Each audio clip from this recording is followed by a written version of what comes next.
Hello, everybody. Happy Friday and welcome to the VML. My name's Haiyue. I'm here with Caroline Kavanagh joining us back again on the VML cast team. Caroline, how's it going? How's your season been? I'm really excited that you remembered my number. I've been waiting this whole season. My phone never rings. I don't understand. Well, Caroline, if you don't pick up, there's only so much we can do. Wow, way to call out the fact that I do not answer my phone. I know! That's what I was going to say. But honestly, it's 2022. Like, first of all, it's 2022. Yeah. First, it sounded weird saying that. But who picks up their phone? Like, I will literally never answer my phone. Do not call me. Oh, but you know what I do pick up? Here's what I do pick up. I pick up, like, FaceTime calls from my mom. But okay. The reason I pick them up is because she puts her phone to her ear. So it's just a video of her ear. And I was like, Mom, you FaceTime me. And she's like, I know. I don't really want to look at your face. It's just ear time? That's amazing. It's just a video of her ear, and she will not relent. She's like, no, this is fine. I was like, Mom, just call me. If my mom wants to call me, she has to schedule like a time. Yeah. And basically, like, Mom, go to my Calendly. Yeah. Can you book some time on my Calendly? Hold on, I have to block some time out for sleeping. All right. Well, the shenanigans have already begun. Stream team back together. What's up? You are watching the VML. If it's your first time here, welcome. And if you're a regular viewer, welcome back. We're sorry. Yeah, leave now. No, I'm joking. Please don't go. We are Magic's premier esports league for people of marginalized genders. We are in the middle of season 6, and this is week 1 of playoffs. We actually did all 7 of our regular division play weeks before the holidays, and now after the holidays, it's playoff time. We are about to go into single elimination.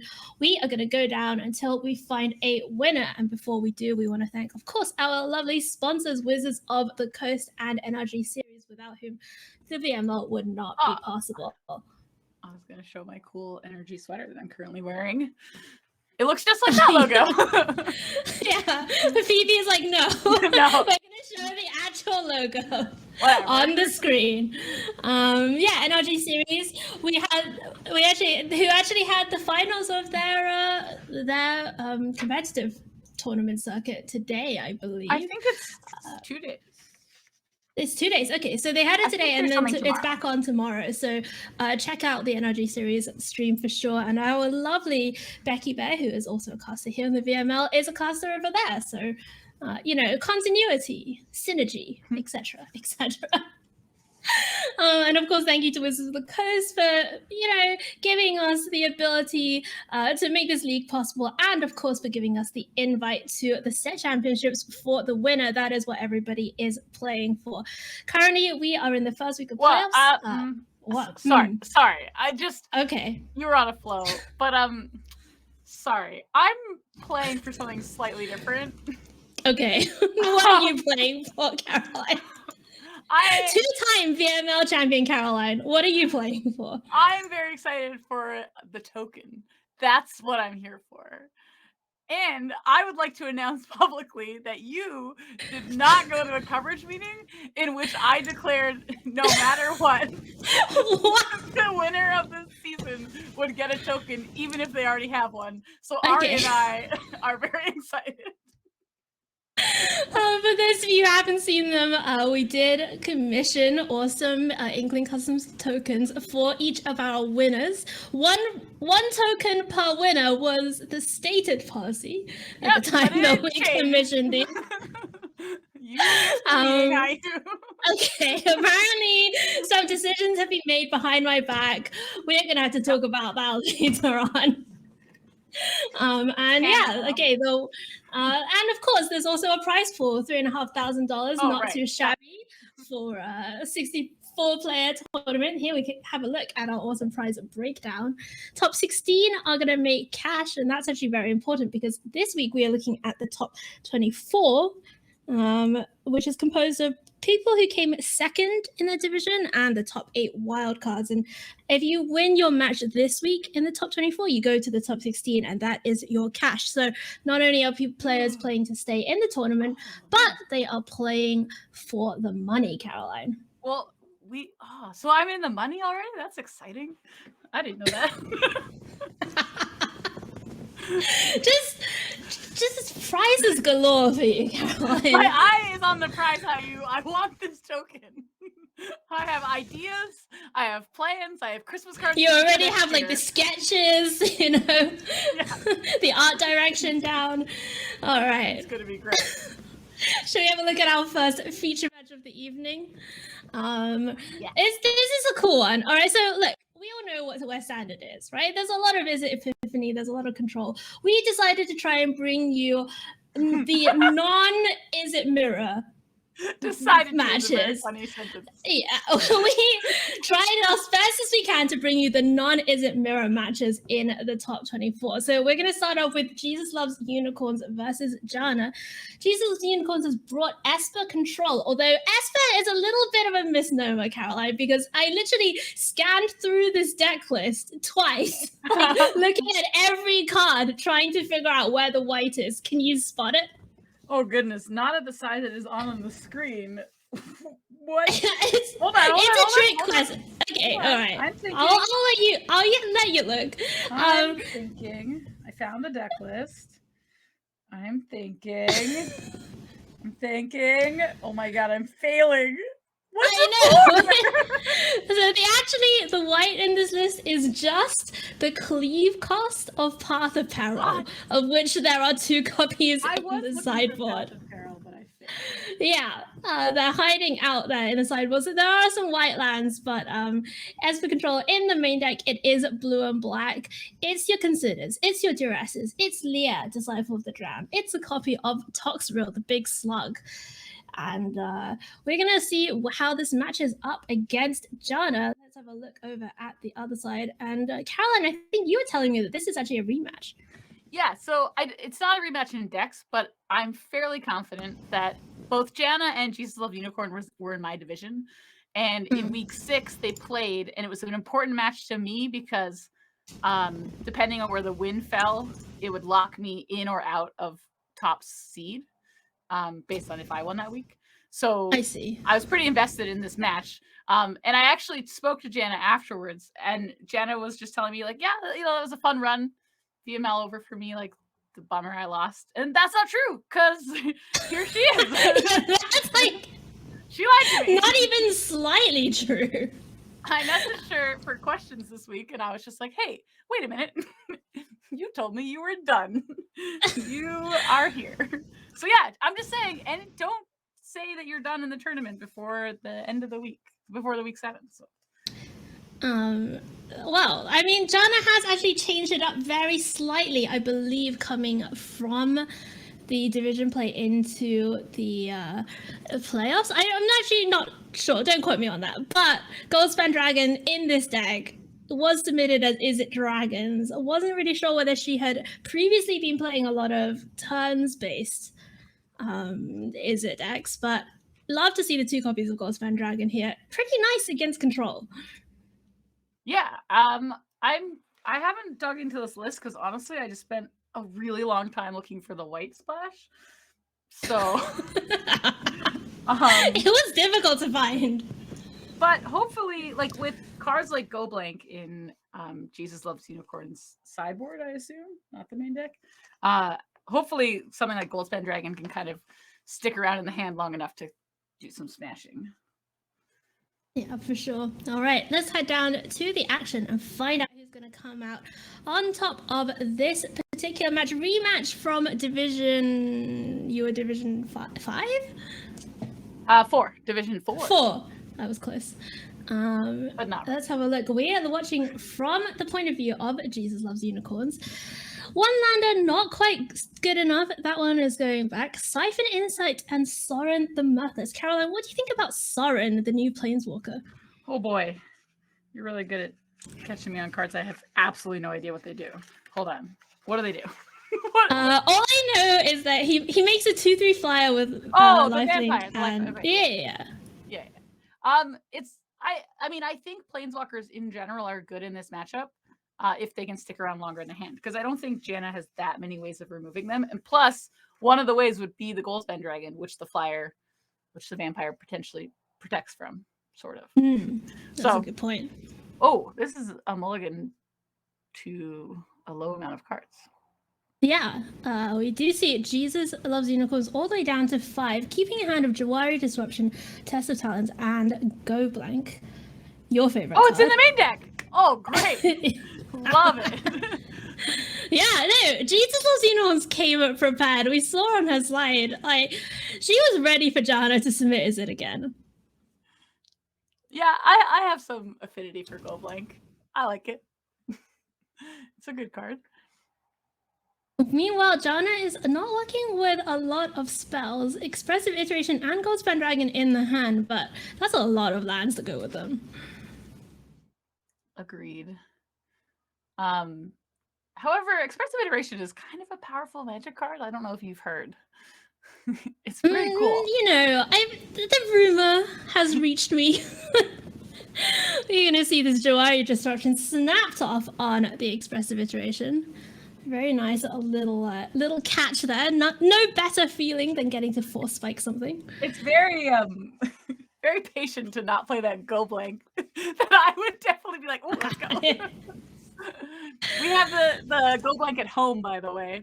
Oh, Inscription of Ruin. There are a lot of mind rots in the main deck here. Yes, big fan. Here we go. Inscription of Ruin. You discard 2. Luckily for Jana, she has a lot of spare lands to get rid of to these Go Blanks. Just a few. Well, and this Cinderclasm that I assume will not be the most impactful card in this matchup. I'm just having a look at Jesus Loves Unicorns deck. I think actually there is a Sedgemoor Witch or 2, or maybe even 3. So Cinderclasm, maybe, usually against Dimir, you're like, get rid of this. Right? This is dead. Not doing anything. But maybe we'll get to see Cinderclasm in the future. Now I'm curious if we're going to see the Goldspan Dragon come to fly. So once you've had one thing to write Disruption, do you just continue Can't possibly happen again. Can't possibly have another one, right? Yeah, that's it. I'd love to see that. Jana's just like, nope, you don't have it. And she's right. Jana will get a little treasure to go, though. It's like it didn't get Uber Eats over, but it's waiting for pickup. She wanted it. Oh, Thirst for Discovery is a great pickup here. Yeah. Jesus Loves Unicorns needs some stuff. Oh, here we go. Mind Rot number 2. I'm so excited. What's it going to get rid of? Never going to know. Get rid of Fading Hope, and crucially, where did it go? It went forever. Exiling the entire graveyard, yeah. And is Jana playing Leah? I think there are a couple of copies of Leah, right? I can't imagine there isn't. Yeah, it just makes Leah's look so bad. Okay, I really want to see Siphon Insight do some things. This is a really fun one, and whenever anyone plays it against me, I'm always like, grr. I always assume they got absolutely nothing. I was like, yep, they got 3 lands, cool. And I just pretend like it's not a big deal. That's how That's because, Caroline, you've all heard about Magical Christmas Fairyland. As a kind of a sarcastic, wish fulfillment kind of phrase. My mailing address. Where Caroline lives. Send any requests for luck just off to caroline@magicalchristmasland.com. Totally get there. This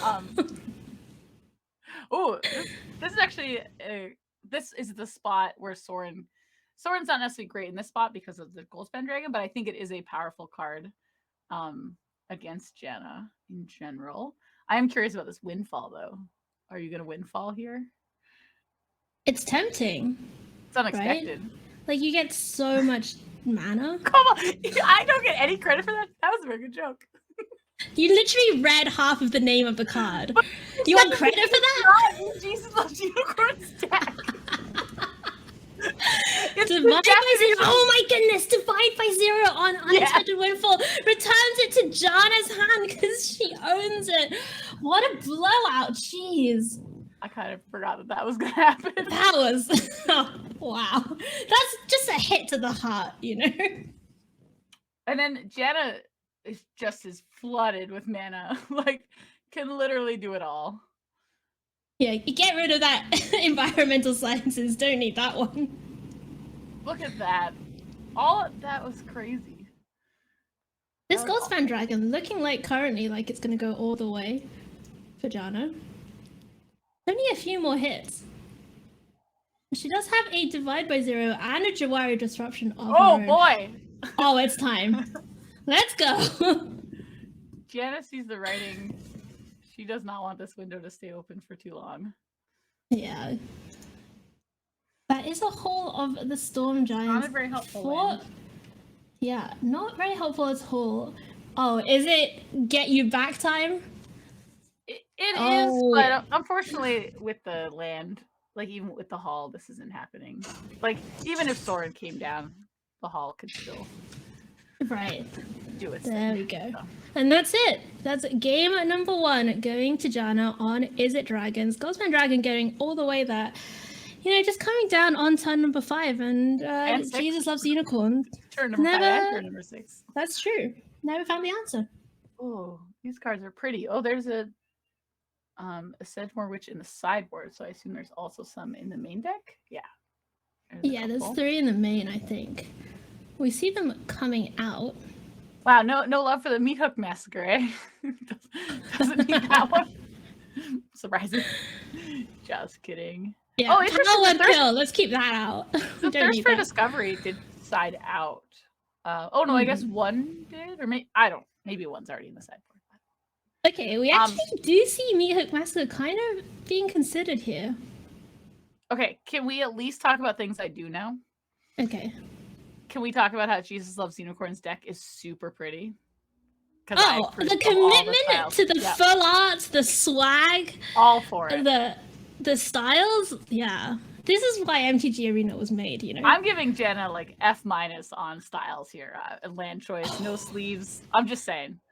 No sleeves, no capital letters in the deck name, just like minimal effort. Like, I bet you Goldspan Dragon was the first card in the list that she imported or like used, so then that's why it's the art of the card. Like, there's no way she picked that art for the deck box. There's no way? What art would you pick? Well, I'm just saying that, like, so you can either drag a card onto the art, like onto the deck box, and change the art, or it goes by whatever is first card in the list when you build it. So I see. So you're saying she just left it as the default? Yes. 100%. Okay. Jesus Loves Unicorn on the 7 this time. No black mana in the hand, although Field of Ruin, that's kind of fixing if you look at it. If you don't look at it too closely. What is the duel? It's the blue-white duel. Oh no, I take it back. Bright Climb Pathways. The other side is in fact a Grim Climb Pathway. We're gonna see check for traps. Check for some traps. Oh yeah, get that dragon out of here. Didn't even let us look at the rest of the hand. No. Like, nope. No dragons for you. I'm confident. This card beat me last time, and I'm not here for it. You know what card is in our hand, though? Is it Go Black? It is! Oh, don't tease my heart like that! Jesus Loves Unicorns! What? The swings are real! No, this is like interesting. This is how Jesus Loves Unicorn played game 1 as well, by holding the go blank for a little bit. It makes sense, right? Like, you want to wait till they only have bangers in their hand. Yep. Unless you just have a bunch in your hand and then you just fire them all off. Just go to town. Oh, so we Both players kind of taking it slow here. We did have a Meat Hook Massacre chilling in the deck still. Oh, maybe Jesus Loves Unicorns was just playing around the Jawari Disruption. Always. Just very heads up here. So I'm trying to decide what Jana discards here. There's a lot of, like, I think the land is pretty necessary. And the windfall is pretty important. So yeah, I think I kind of agree with this. Like, Divide is such a good card in the matchup, but you can't when you're discarding 2, you can't really afford to discard your card advantage, right? Right. It's awkward because like keeping the disruption would at least have something to do if you iteration this turn. So it's awkward. Right. Like obviously you want to keep all the cards. The answer is you want to keep them all, but you can't. Well, it's okay. You can just rip the Divide by 0 off the top. Oh, of course. Like, I'm not playing this match. For some reason, I thought I was playing because of the. Oh, well, I'm not just saying you specifically, but you plural. Everybody all together. Oh yeah, let's go. Windfall time. Windfall into another windfall? You're literally winning. That's what Windfall is best at doing. Finding other windfalls. So now maybe... Oh, I was going to say now maybe we get to see Sorin, but I think we don't. Yeah, well, it's lit up in the hand, though. So I think we do. See how it has a blue screen around it? Oh, yeah. I'm pretty sure that means we can cast it. Okay, maybe I'm just really bad. If we cast Meathook Massacre, we can definitely cast Sorin. So we'll find out. Okay, we can cast it. I think what's really going on here is that the Jesus Loves Unicorns like devotion to the card styles is debating me because I just don't know these full out like alt art new like the slow lands. I didn't know. I will say that art has a lot of blue in it. If it was indeed a black, it looks like a blue-white land. It looks like a blue-white land to me. But it's got a lot of black and a lot of blue. It's pretty dark. That's fair. Anyway, as we said, styles are great. Love styles. Caroline is like the world's premier expert on card styles. I am. You can be like, Caroline, where do I get these Dracula basics? And she'll just tell you like, how don't. to get them. You don't. You leave those out of your deck for a little bit. Ooh. So There's a Sensual Witch. The only thing going on here for Jesus Love Unicorn is that they have a lot of really powerful spells, but not a lot of the cheap stuff that makes them even cooler. So like said, the witch, for example, is much better with some like cheap interaction, which isn't currently an option. But you know, for now we can dangle this Sorin out, see how Jana reacts. There's an Aaron's Epiphany. And the Celestis, which is, I think, a very powerful card in this matchup. Yeah, when it's grindy like this, like when you have the time to use the Celestis over and over again, it adds up a lot. Oh, it's dragon time. Well, maybe. It was in my mind. I was boom. That deck you were just like, putting the top part of my deck into play. Dragon time. Well, the dragon is sweet, right? Because it also doubles all the mana off those treasures. Oh, we can't actually Epiphany, right? No, I think you can put it in foretell. We can foretell it. Okay, I was like, there's no way we get Epiphany. That'd be insane. That would be a lot. That means she always could. Yeah. Okay, here we go. Draw some cards. Use that extra mana. Don't lose any of that. Oh my goodness. Go blank again. And no, just think if Jana had that Epiphany in hand still and hadn't gone for this. You know, if Jana had played Celestis instead, that Epiphany would be dead. Yes. But the one thing that's awkward here is Jesus Loves Unicorns mana. Like, this is all the things that Jesus Loves Unicorns wants to be doing, but just not at the rate. Like, obviously, a better turn would have 6 mana, so you could play 2 spells and play the Witch out. And it's just going to be hard to come back from not, like, only being able to play 1 spell a turn. Even if that 1 spell is Go Blank, which is obviously the best card in the game. So there's Cosmo Dragon. Now it's probably time, we think. I think this is... Get this Aaron's Epiphany going. I think this is just... Is it just lethal? I think, right? Because we can play the Hall. Oh, untap. Of course. With the Hall, yeah. Untap. Activate that Hall. And Jana says, I am not going to let you have an opportunity to get into this match. So, our control mirror of the evening actually kind of being wrapped up pretty quickly here by Jana Amari. 2 games to 0, and she is through to the top 16, Caroline. I like it. I like it. Jana is in my bottom part of the bracket. So. Oh, very nice. All right, we're going to take a quick break between this round and the next. We'll be back right after these messages.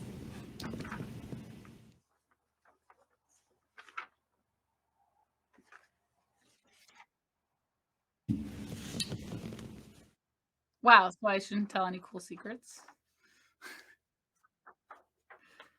Maybe I should be audible apparently for this one. We are not necessarily going to break if you have been very good. And pay to win. Mysterious voice of you Phoebe. pay to win. All right, well, we are still here, Caroline. Caroline, tell us a little bit about what you've been enjoying in Magic. And what are you hoping for in the year 2022? Oh, those are much deeper questions than the story I was going to tell you. Okay, I'm just going to tell you the thing I was thinking of. So you have to listen to my podcast to know what I'm hoping for in 2022. Okay, so here's the thing. I was legitimately wondering, when we broke for winter break, did you get like mad high school vibes when you knew that you had an assignment right when you came back from winter break, but you're like, oh, I have 3 weeks to do it, and then like, did you practice? Like, did you? For your top 16 match? I honestly, Caroline, I did not practice even slightly. Do you know what actually happened? I didn't even open Magic Arena for the whole of the holidays, and then when we came back, I turned on my stream for the first time. I was very like, yeah, I'm gonna play some, constructed ladder. I'm gonna, get back into the swing of things. Opened Arena, and I had a best of 3 draft that I had paid for but never did. Oh no! It was just in my arena, and I'd completely forgotten about it. So that was unfortunately, that was my very restful winter break. I did not do my homework, but I am, now that I'm watching all of these matches, very excited, of course, for the top 16 coming up next week. And if you're wondering why Caroline and I are not playing this week, it's because we both came top of our division. Yeah. So, yeah, pat on the back for ourselves. Yeah, we get the bye this week along with everybody else who came top in their divisions. That's Go-Go, Flower Ranger, Annabelius, Aria, of course, Emma, Skyward, Mel Woods, and Grace, as well as the 2 of us. We will be joining next week for the top 16. All right, Caroline, should we have a look at the second feature match of the evening? Yes, please. Let's see who we have coming up. On the one side, it is Brooke, and she is for Orzhov Midrange, which is a little bit of an off-meta. I wouldn't say off-meta, but, a little bit outside of the decks that we're used to seeing over and over in this format. You can just say it. It's a little bit of a, Caroline, I know you've played this deck recently deck list. It's fine. You can say it. This is the deck list that I got really excited to play like a standard challenge with, and was messaging you guys being like, this deck is broken. So yeah, I love this deck. It's a very Caroline list. Well, tell us about it. Okay, well, it plays Edgar and wins. That's it. Next, no, I'm just kidding. It's your typical like black-white control with sweepers and also a bunch of creatures, because why not? I was trying to check if it plays Wedding Invitation, but I think it doesn't, which is a bit sad because I really liked the Wedding Invitation. But that's okay. Was that for any particular reason, Caroline? No. Were there any announcements that you might want to make? I can tell you for certain I have not made Wedding Invitations yet. I should hope not, because otherwise mine would be lost. Just kidding, I sent them all out. So if you didn't get one, too bad. Okay, but also let's be real. I'm most excited because there's my favorite card in this deck, which guess what is Go Blank. So far, Go Blank is 0 against the field, so we got to get some wins off this card, please. I would like that. All right, let's have a look at who Brooke is going up against and whether Go Blank will be good in this matchup. It is Ailsa Whyte, VML veteran Ailsa with Izzet Epiphany. So, Caroline, it's the second chance for Go Blank to shine. Yep. I have a little tally here. All the information provided in front of me is just whether or not a deck has Go Blank or does not have Go Blank. This one So does Caroline not have did Goblin. tell me that she had actually physically printed out the deck list, which now I assume are just pieces of paper with "Go Blank" written, like in like size 72 font on them. They're actually just smiley faces and frowny faces. Like yes to go blank, no to go blank. This one does not have Go Blank. This is a little deck. I don't know if you've heard of it. It's like Go Blank Watch 2022. yeah, hey, we did really well with Rogue Watch 2020, so we should probably carry that on. This is just classic small deck. You never really heard of it. Just Izzet Epiphany, you know, doing some stuff. Yeah, little spicer here for everyone. I put most cards to watch here as Alderaan's Epiphany because I think the black-white deck doesn't have a great way of, you know, stopping that combo other than literally Go Blank and Duress. So I think that is likely going to be the powerful way that this matchup will swing in the Epiphany's favor if they get to 6 and 7 mana. So we'll see. It is interesting because Ailsa actually expected her opponent to be on aggro, so kind of went with his Epiphany list. But I guess if you go with Epiphany, you're not too upset to end up playing against midrange instead of aggro. But we will find out how it pans out for both of them as we go down into the action. Go ahead, Caroline. Well, we can go down and check, but I have an interesting fact. Both of these opponents are looking to play the same person in the finals, which I found very funny. They're both looking to play Westvale Abbey in the finals.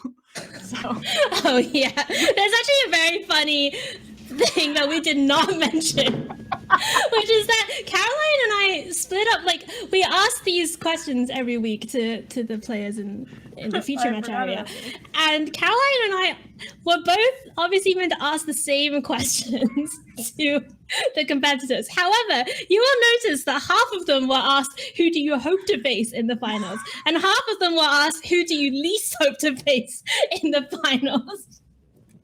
And it turned out that we just accidentally asked the opposite question to each other. Because like so many people said Westvale Abbey, and I was like, wow. People are really scared of Abby, but no, they just want to play against Abby because she's a teammate and, of course, an awesome human being. Let's go down to the action and find out what is going on between Izzet Epiphany and Orzhov Midrange. We are going to be watching from Brooke's point of view, and I already like the look of this list, although obviously not quite enough lands to go on. But Twitch, Professor of Symbology, Vanishing Verse, all great cards in this matchup. Wow, just skipping Edgar out of your compliments. He gets pretty offended. He does look pretty offended. You know that he's like he's subtweeting about you right now. Bye, iTwitch. See you later. Oh, or not. I was gonna say I love iTwitch. Just the cutest card. Just so cute. I would like if I really want like a string of iTwitch plushies, just like all flying along in a row. Oh my goodness. Don't question it.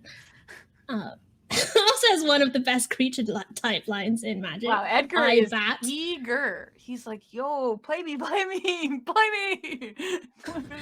no, Skybilz Hazard for the iTwitch. That is the perfect answer to get that flyer out of here. And, of course, even fizzles that learn ability since the iTwitch doesn't die. What an answer from Ailsa on turn number 1. Puts Auron's Epiphany in Foretell on turn 2. And things are going pretty well for Ailsa.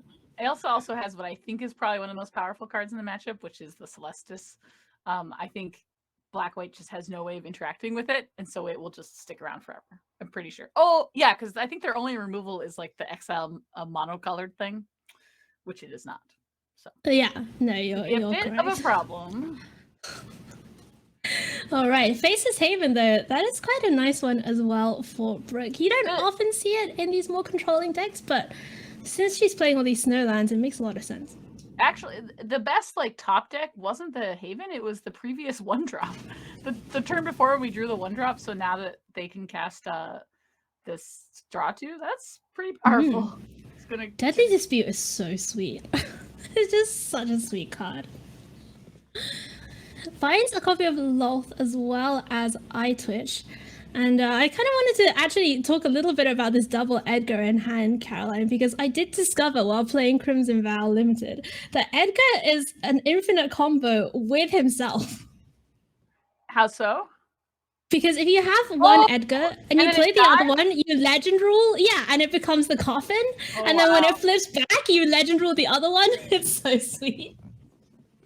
I'm not really sure I'd agree on the term infinite combo. It's infinite. It's infinite. Don't question I'm gonna have to do some research. Haiyue, I'm all for calling things combos. For example, Forest and a Boreal Grazer combo. But I'm less on board with infinite combo. It's infinite. I don't know what to tell you. Okay, you can keep going. I will ask Twitch chat to privately let me know their feelings. Because I'm not watching, so later let me know how wrong. Well, Edgar Charmed Groom is down. Part 1 of the combo, the splinter, if you will, down on the battlefield, and Ailsa doing some digging, doing some selection. Is it time for Epiphany already? Is it? Is it? Well, there was the Galvanic iteration. No, it's going to be iteration Windfall, which is going to draw a lot of cards and make a lot of mana. It's like a thing you could do. Honestly, what it means is next turn, the Epiphany plan is still in play. So yeah, for sure. I think everything will be will go according to the Epiphany plan that I was kind of mentioning. Unless Brooke can find some way to interact with that, which I'm not seeing a ton of options at the moment. Yeah, Fell Stinger is basically the opposite of a Mind Rot. Is it a combo? Is it an infinite combo, perchance? No, it's a draw 2. It's also really not an infinite combo when you only have one black source. That is true. You have treasures. Yeah, there's a couple of treasures to use here, but there you go. Having to use one of them. Yeah, Fellstinger looking to exploit that eye twitch, doing a great impression of Muldrifter here. This is drawing three cards though, Haiyue. Oh, that's true. Yeah, it's even better. That's a better Muldrifter. You heard it here first. The strictly better Muldrifter. Get it into the vintage cube. Get Marshall on the phone. Let him know. Strictly better Muldrifter. It's a big goal. Professor of Symbology and Environmental Sciences in the hand.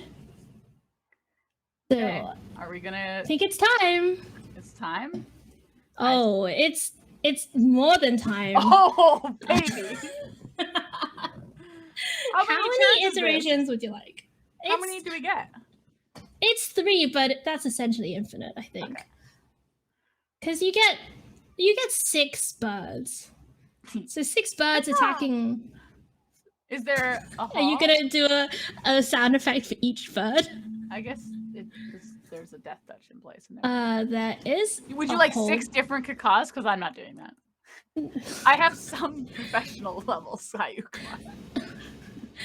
There is a hole, but as you say, there is a death touch on the other side of the battlefield. Wait. Hear me out, Haiyue. Okay. Will this game be won by an iteration with Spike Field Hazard? Oh my goodness. goodness. Like to know. I don't know that it's necessary, but I would love for that to be the case. Please. I would just love for that to be. Oh no, come on, Ailsa. Going for the safe, but let's be honest, much more boring play of simply bouncing the Death Toucher, getting it out of the way of the whole of the Storm Giants, and we're going to see Ailsa clean up this one pretty quickly with those 2 extra turns remaining. How dare she play for strategy and not for me? the cool play. Frankly, just tragic. Just, get your complaints in now, Caroline. Just start writing. I will. Be right back. Got a tweet. Oh, we didn't even fire up the... Or maybe that isn't the giant? Maybe she just wanted to make some tokens. And frankly, who can blame her? So hopefully Brooke, in the sideboard, will get to kind of thin out a little bit of the expensive magic spells, and bring in some of my favorite cards. I was just thinking off the top of my head, like maybe Go Blank, maybe Duress, and be able to like play spells that weren't more than. Oh, you got your wish. Those Duresses and Go Blanks went in instantly. Yeah. Meathook Massacre's out. That makes a lot of sense. Yeah, I'm still actually really curious. I'm curious if one is necessary. I've been thinking a lot about it since we saw it from Jesus Loves Unicorns. It's kind of a way to like burn them out almost. Okay. Right? So what Brooke did there is, by the way, what I do literally every game of Magic. I go to sideboard and this is not what Brooke was thinking, but this is what I'm thinking. I'm like going to sideboard, I was like, crap, what was I playing against? And then I click go back to the battlefield. Every time. No matter what's happening. I'm just like, wait. And then I'm like, oh yeah, right. Well, she also did something that I also do a lot, which is that I make my sideboarding, which I've already prepared for, and then I look at the battlefield and think, should I do anything differently? And then I just press submit. Well, yours is clearly more strategical than mine, being like, crap, what am I playing against? I just sometimes need the visual reminder. And in Moto, you cannot do that. So it actually comes up a decent amount where I'm in sideboarding in Moto and I was like, oh no, I don't know what I'm playing against. Anyway. Quite a few interesting choices here for Ailsa. Burning Hands is coming in. Syndiclasm is apparently staying in the deck. And we see some of the, we see her not bring in like the Lear, the Hullbreaker Horrors. Do you like going on this full Epiphany all the time plan? I think so. You are also aware, you're also quite aware of what's in the sideboard of your opponent, right? So those black interaction spells. I'm trying to limit how many times I say the word Go Blank. It's not going well. You know that they're there, so you don't want to put a bunch of expensive cards in your deck. I was curious about the Goldspan Dragon, but I don't have any experience. It's a card that I don't like to see. So. It's a good card, but I think the problem is that if your opponent gets a Lolth down, Goldspan Dragon's just like it's just really hard for the dragon to actually attack. So I wonder if that was part of the consideration. There's also a lot of like random eye twitches that chump block. You love eye twitch. It's just so good. It's so cute. It draws you cards. It dies well. That's just like all the things I want out of my cards. I want a swift death and a cute card. Oh, and a draw card. Oh, speaking of favorite cards, Professor of Symbology. No, that's not it. So y'all can't see me right now, which is fine. But what's happening is when there's not a Go Blank in someone's hand, I'm sitting back in my chair. But when there is one, I'm like fully leaning forward, like face pressed up to the monitor. I am excited. That's one of my favorite cards on the other side of the battlefield. Smoldering Egg. The small egg. Definitely ticks the cute box, alright? Definitely ticks the draws you cards, well, kind of, because it kills things for free, which is essentially drawing cards. Okay. Box. Well, we'll give you that one because we didn't give you infinite combo before. Okay. We'll allow it. And gonna do a little bit of blocking here, getting in front of the professor, and it's going to be a Go Blank straight away. So Caroline gets her wish, and we're going to see a Divide by Zero and a land go away. And so one of the reasons that I think Go Blank is going to work a little bit better here than in the blue-black games that we saw is because there's stuff going on the battlefield. So there's pressure. That's fancy way of saying there's pressure. And now, like, Ailsa doesn't get to, like, just sit back and develop this Epiphany turn because they're running out of resources. So I'm excited. We do need to figure out how to deal with the small egg, though. I mean, we'll see. I mean, Brooke does have removal. I think we did see the Vanishing Verses come out, so it'll be interesting to see how much removal is left in. This is impressive. This is impressive to identify how potentially important this environmental sciences actually is. because Brooke really needs a second black source. And so look at all some those decent amount colorless of lands in hand. Yeah, like there is some decent amount of thought here. Trying to decide is, hey, do I fight over this environmental sciences? So it was pretty impressive. Pretty brave to put Faceless Haven and Field of Ruin in your deck when you're playing like Vanishing Verse, you know. A main motivation here was likely the Smoldering Egg, being able to potentially flip it soon, or I guess probably just next turn with the card we got from our learning. So that's likely the motivation. So it's going to be a land, and then Teachings of the Archaic. Just nice little divination out of the sideboard. That puts the 6th counter on Smoldering Egg. So she's ready to crack and hatch into a lovely dragon in just a minute. But back over to Brooke for now, who still has that environmental sciences to get the second black source. Lolth in hand, Professor of Symbology. Would have really liked to draw that second black source this turn to get Lolth under the counter spells. Right, which makes the kind of counter in quotations of the environmental science last turn so important. Go little eye twitches, go. Go little eye twitches.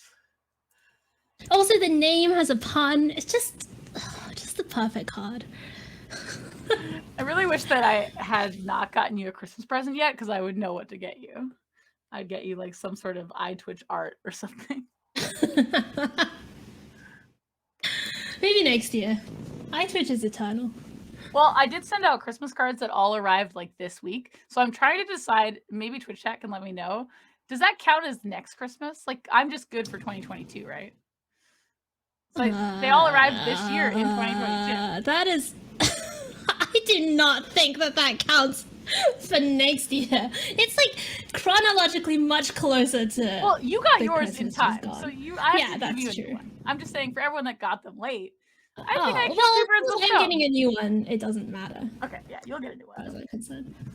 Ashmouth Dragon on the battlefield, and now that is going to dominate the skies.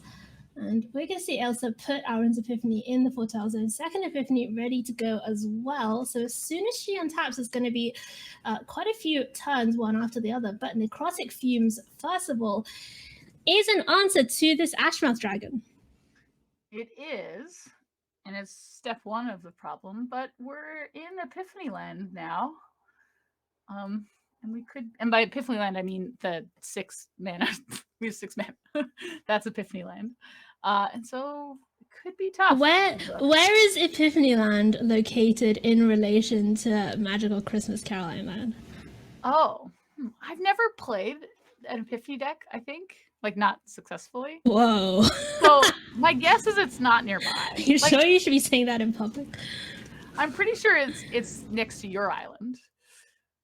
Which is Sublime Epiphany. Control Island. Sublime Epiphany. The 2 Epiphanies are just next door to each other. Yeah, that makes sense. Sure, yeah. All right. Well, there is the first one, but unfortunately, Ailsa doesn't actually find much off the draw. Well, we're not again. Done yet. We've got time. All right. The second Epiphany. It's basically a time walk. It is literally a time walk. Okay. This is not Synchronizm. Not really that hopeful. It will bail us out, like if bail out if like something happens. It does line up pretty well against the Lolth, I guess. Although no, because I guess it puts a lot of counters on the Lolth, so maybe that's actually pretty bad. Yeah, let's see. So those Epiphanies didn't end the game. I was told that once you cast them, you win. I don't understand. I would like a refund, please. Well, you can go back to the store and just be like, Aaron, hello? Oh, yes, I'd like a refund. Where's my victory screen? Yeah, it bugged out. It glitched out. It didn't show me a victory. So Haiyue, is the reason that you love Eye Twitch because of this exact scenario where your opponent has to decide between like blocking or giving you a card? It's probably like your most favorite choice for that. Yeah, of course. Well, my number one favorite scenario with it is when I draw Deadly Dispute. I would say. And then secondarily, it's when they have to make an awkward decision. Love comes down, makes a couple of spiders that they have reach. Oh, burn down the house. Does that hit planeswalkers as well? Yes, it does. Okay, so then potentially a great draw here for Ailsa. He's said going this to with a lot give of Brooke a confidence. couple of... I'm pretty sure I'm right. I'm pretty sure I'm right. I decided to just lean into I'm it like and say 80% yes, sure you're right. But yes, I'm 90. I'm like And then... 70% sure. I changed my percentage. No, I think it is. And it'll be nice because the trigger will go on the stack to put all those counters, but Loth won't be there. It will be gone forever.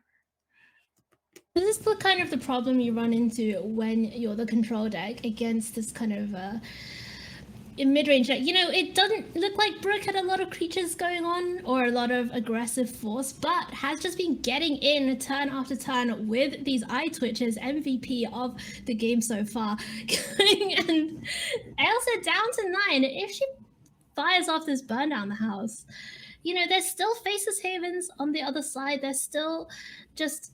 the game's not over because you have to deal with those lands and it's pretty difficult to get rid of them.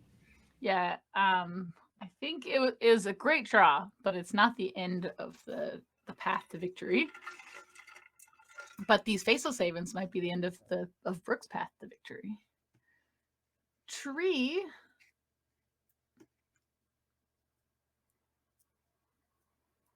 This is interesting because there is some like you do have to make sure that you don't attack with too many things that Brooke's creatures could die, because then Loth would get too big for the burn down the house. But I don't think it was a possibility. But it was curious. Ooh. Ailsa's gonna hold on for now. Deadly Dispute. That makes sense. The Cinderclasm is like a instant like choice. Then we can make Devils. Oh. Okay. I have seen this deck kill with Galvanic Iteration plus burn down the house on the Devils mode. Oh, sweet. That's cool. Yeah. It's like just so much stuff to deal with. Oh, goodbye, bird. Bye. Get out of here. I wonder what else is going to do. Wow, really? Maybe just like trying a to lot of lambs is what bait this So this is actually this Faceless Haven. We can kill both the Faceless Haven and all the creatures.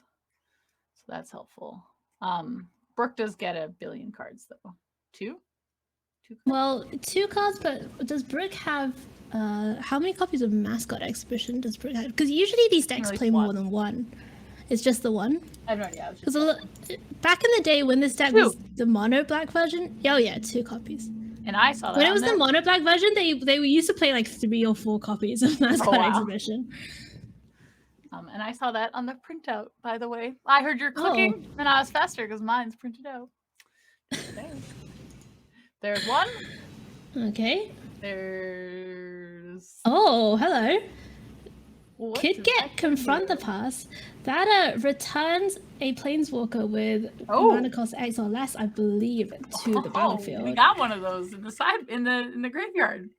Now, decides to just go for the double exhibition though. If you're gonna draw any card off the top of your deck, I'm pretty sure it should be Expressive Iteration. And Ailsa's patience with that burn down the house might come in handy here. Given that there's 2 Mascot Exhibitions now in hand, and that's known information. I was holding my breath for Brooke to play a land. Because this Jawari Disruption would have been sad. But here we got some mascots. They are putting on a show for Brooke. I know. Well, it's very annoying that it doesn't have the pest, I think. I can understand it not having the fractal because that's like an XX. Yeah. Okay. But the pest, come on, it's just a 1/1. It's not like it would add that much to the power of the card. That's probably wrong. Don't at me. Please do. I just added along to the thread where you're complaining about the infinite combo comment from earlier. Thank you. Oh, I see. Just at me multiple times. Ailsa has done a pretty good job about drawing all the cards that would get her back in this game. So now we got to see if that's happening. Well, she has the button on to clear off the first exhibition. And then the second exhibition, there is a Cinderclasm to at least kill the two smaller guys. Small. The Inkling. And then the Inkling Customs. Can't tell if there's a land drop. I was like trying to count out if we could just iteration first, but I guess there's no need to. Might as well just chill. Oh, I will say Brooke has made critical decisions to draw a lot of lands this game. Brooke has drawn nothing but lands for the last like 4 turns. Yeah. Eye twitches and lands. That's been the strategy, which is difficult to overcome, I would say. However, there's a lot of power in play. So let's see what happens. I mean, this iteration really looking for a galvanic iteration to double that Cinderclasm.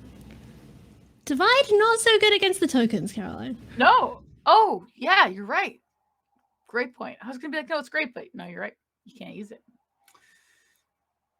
And yeah, she just does stone cold nothing against the Faces Haven as well. Usually you're like, divide, yes. Yeah. This is perfect.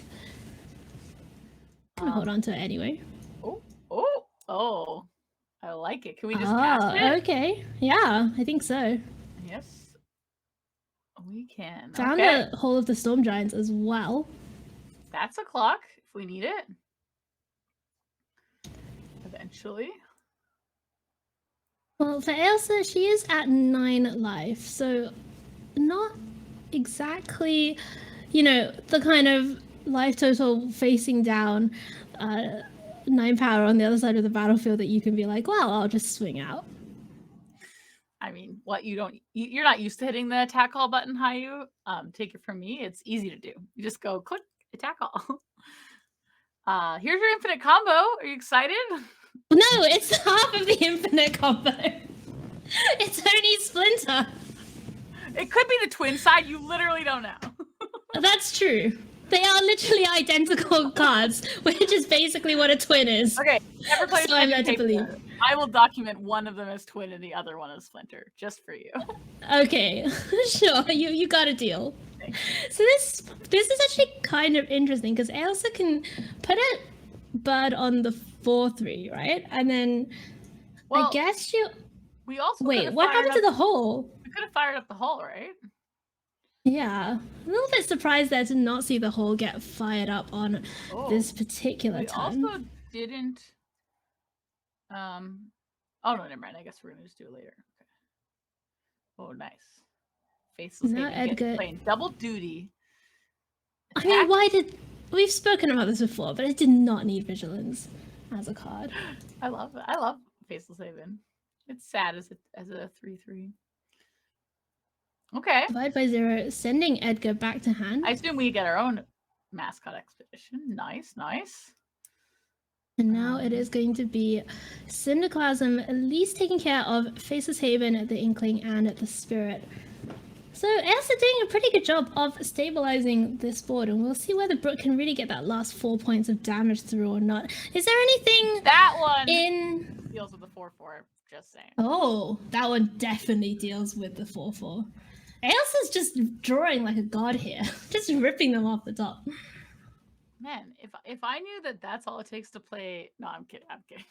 Blue-Red Epiphany, I would have played a long time ago, because I'm very good at drawing off the top of my deck. I believe previous opponents were inquiring about my magic skills from other people in this call. And they were provided with one fact, and it's just that I draw really well.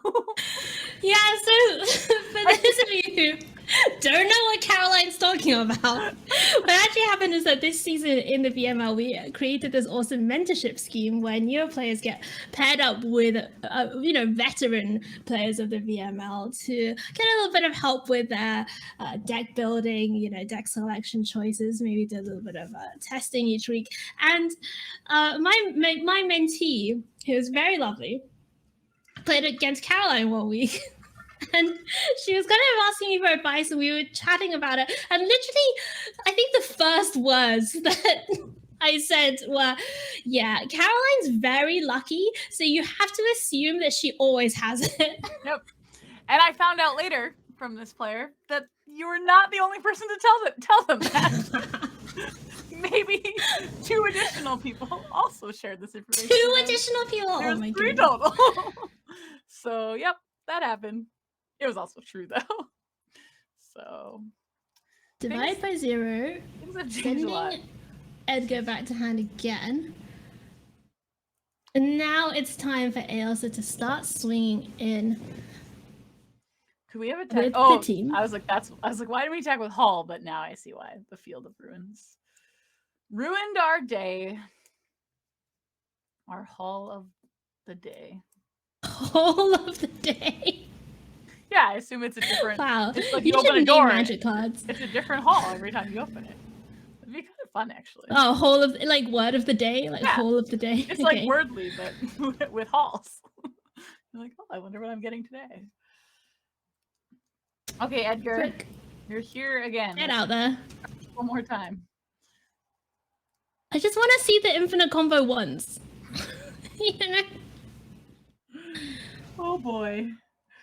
I'll play against you, Haiyue. If you want to play the infinite combo.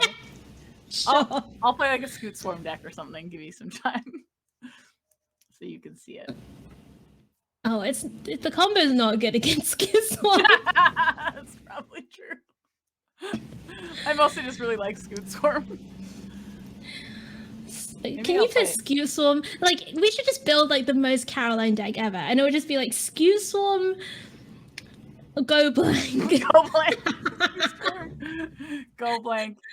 I kind of like want to the put moose. Epiphany in. Oh yeah, the green moose. Yeah. Over something Underworld.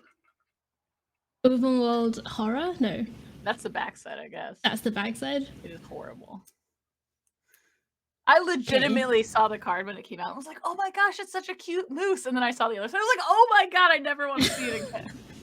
It's worse than the giant hand from It's worse than the giant. Oh, the giant hand was so good though. no. Rip Realm Cloak Giant.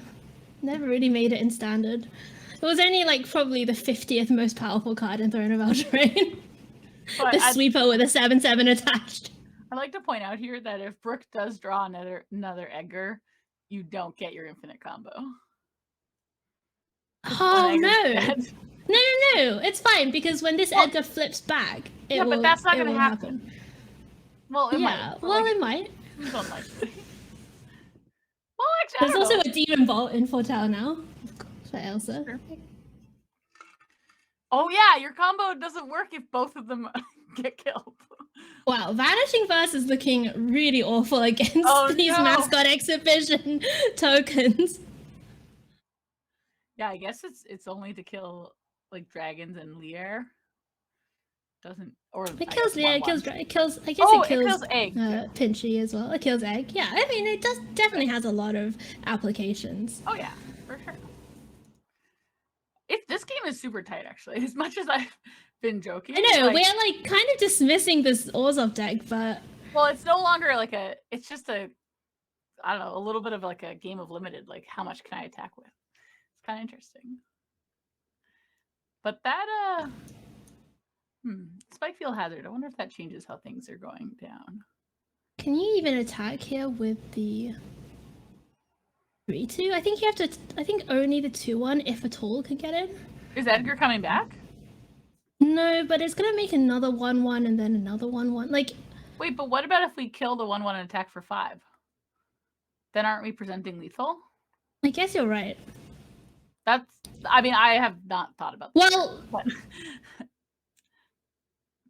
the 1/1 has life. Oh, that's why we want to. I guess we're not present. I guess you're right because you kill it and then the next turn they only have a blocker on the ground. Yeah. Okay. So that's, But Ailsa, it's just gonna go in with the 3/2 and see if. well, I imagine there's going to be some. Yeah, there's going to be a spell cast before it blocks. If you're attacking with a 3/2, you need it to get through. Would be my guess. It was, I think, just a decision of which one to use. Gonna be Demon Bolt on the 1/1. Saving that Spikefield Hazard to maybe exile something No, like no, the, no, no, the no, no, Gas. no, you're not thinking big enough, Haiyue. You're not thinking big enough. Saving the Spikefield Hazard to draw the Galvanic iteration to go face. Oh, yeah. Now you're on my level. And Brooke is another land off the top for Brooke. And that, chances in this game looking really shaky now, especially with that Spikefield Hazard in hand. Yeah, I can't really see a way out of let's see. Oh, hold on. Oh no, that exiles. The Vanishing Vase exiles, right? It does. Oh, that's unfortunate because you could. You can't kill your own. Yeah, you could kill your own thing, but no. Yeah, unfortunately not. There it is. Galvanic is reading up top. Come on, Ailsa, no. Ailsa refusing, absolutely refusing to give the people what they want. I'm devastated. I'm literally. Wow, just going in with the 2-1 like a pro. That is going to do it. 2 games, 2-0 for Ailsa. Congratulations to her. She is moving on to the top 16. Caroline devastated. In pieces, just shattered, absolutely heartbroken. I've never worked so hard in my life to set up a play. The return of Caroline to coverage has been absolutely ruined by Ailsa's very normal type plays. Oh yes, I would like to point out it is definitely correct to attack. I'm just really upset. I've really never worked so hard to predict what was going to happen. I'm really sad. All right, well, we are going to take a quick break for reals this time, as we're going to go to a few messages, and then Nicole has a beautiful, awesome interview coming up in the break, and then Caroline and I will be back after we've picked up the pieces. Yeah, put her back together. Filled up the water, etc. We'll see you in a few minutes. Don't go away.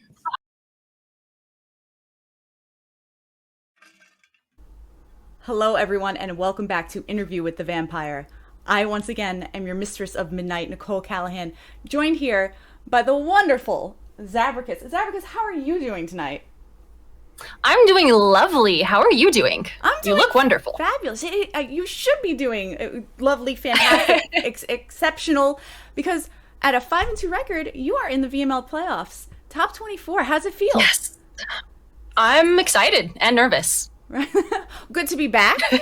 Good to be back. Yes. No stranger to the playoff scene here. As this is, you've been with us for a few seasons now, and had a really good deep run last season, from what I remember correctly. So, yeah, I somehow slid into the playoffs on the wild card. I think I was at the bottom of the wild card, nonetheless, and then I was able to win that match, and I made it all the way to the semifinals. So, bottom of the wild card to the semifinals. It was chair. That's all you need. It was right? intense. Well, I cannot wait to see what you're working at. Now, what was your journey to the playoffs like this season? Also pretty chaotic. Yeah. I had actually taken about a 3-month break from Magic before this season. And so I hadn't really paid any attention to the past 3 sets when the season had started. So that would have been Adventures in the Forgotten Realm, the Midnight Hunt, and then Crimson Vow had just come out. So I didn't know any of the cards. I didn't have any of the cards. And so between obtaining all of the digital cards and trying to learn what the meta was, what any of these cards did, what the day and night was, and just all of the chaos, it was a lot to try to figure out as I'm getting into figuring out deck lists for week 1 of the VML. Yeah, it's crunch time. It went okay. It's hit the ground running. Well, you didn't hit the ground running. You flew. You were in exactly, and flew right to the top. Like I said, a 5-2 record, pretty impressive, and a 67% game win percentage. So pretty nice. It's a pretty nice, sitting pretty up there, the top of Division 2. And Team Vampire. Speaking of being on top, Team Vampires took down Team Werewolves this season, 114 to 111. How does that feel? It's this little victory. Oh, it feels. Honestly, that feels the best. I was hoping that the vampires. Okay, not hoping. I knew the vampires would win. Come on, we got this. So I must know, because you said, you know, forget about Forgotten Realms, you know, Midnight Hunt is, you know, all sorts of wild. What was your favorite deck that you've played this season? Ooh, that's a hard one, because each deck that I've played, I've just had fun with. I think I had the most fun learning how to properly play. I can't remember if I played the Grixis version of the Epiphany craziness or if I played this. I think I played Grixis. And it was just fun just to see all the new things and stuff that could be done with all the cards and whatnot. But I think I may have actually had the most fun with my mono black deck. Just because despite it just being mono black, it actually is pretty versatile. And there was just a lot of different things you could do with it to come back and win games and, you know, make opponents sad. No, not that I sure. try to make opponents sad. I don't want opponents to be sad. just for a quick little bit of time, and then they can be happy. They could just be like, "Well, I just like to play Magic, so it's okay." Yes. That mono black deck is nothing to mess with. It has an early game, it has a late game, and its mid-range game cannot be beat. Right? Yes, mid-range is my jam. Well, then it sounds like mono black would also fall into that wheelhouse. Now, what are you looking forward to most this playoffs? Are you like, did you set a goal for yourself? Are you like looking forward to, you know, maybe coverage? I would love to do coverage of the playoffs and whatnot if that's an option. But what am I most excited about? I haven't really thought that far ahead. All I've thought about is, okay, next match, gotta, you know, hope that one, Shuffler doesn't completely destroy me, and two, that I don't completely destroy me. So I haven't really thought about what I'm looking forward to. I guess I'm just excited for it to be over so I can stop being so anxious about what deck I'm going to submit for the next week. Oh yeah, but not for some time though. Not for some time. It'll be over, you know, you just got a few more weeks. Just a couple more weeks. just a couple more weeks. I trudging through. So is that like your playoff mantra? It's like, no destruction, don't destroy anything, just get through it. We got this. Positive mindset. It's generally just praying to the shuffler gods that please give me my lands, please don't give me too many lands, just give me the right amount of lands. I'll work with whatever spells I get, just the right amount of lands. That's pretty much my entire mindset. It's definitely a good one to have. These VML playoffs are definitely cutthroat. They're definitely stacked. We got a lot of talent in this top 24. Now, can I ask you, having played in the VML a few seasons, what is your favorite part of the VML? What have you taken out of the VML that's most important to you, or shared with the community here? I just like having this special little space for those of us who do participate in the VML. There's nothing else like it in the Magic community, and it's just such a happy and warm and welcoming place, and just being able to communicate with the other people in the VML and have a very competitive way to do all of that. It's just wonderful. I love it. It is wonderful, as are you, Zabracus. Thank you so very much for your time tonight. I appreciate it, and best of luck to you the rest of the ride in this playoffs. Have a wonderful night. You too. Bye. Bye.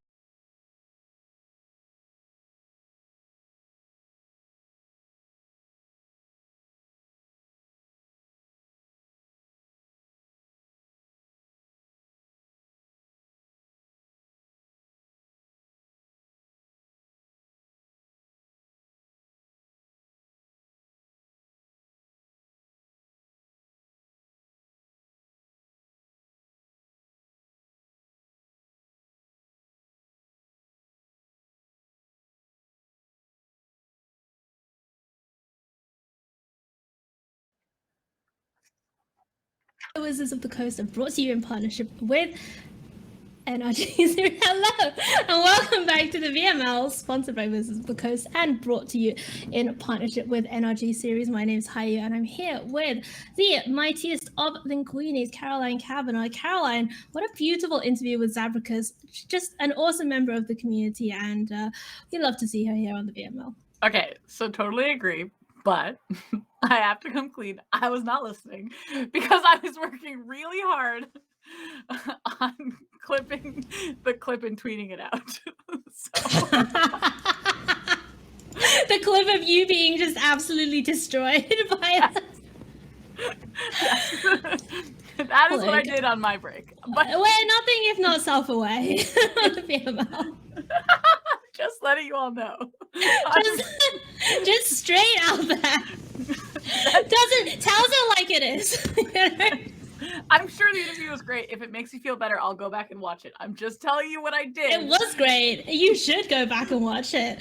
And we have to say, of course, thank you to Nicole, Lady of the Crease, who makes all of these awesome videos every single week. And she's just great. Like, dresses up, does the whole, comes up with all the questions.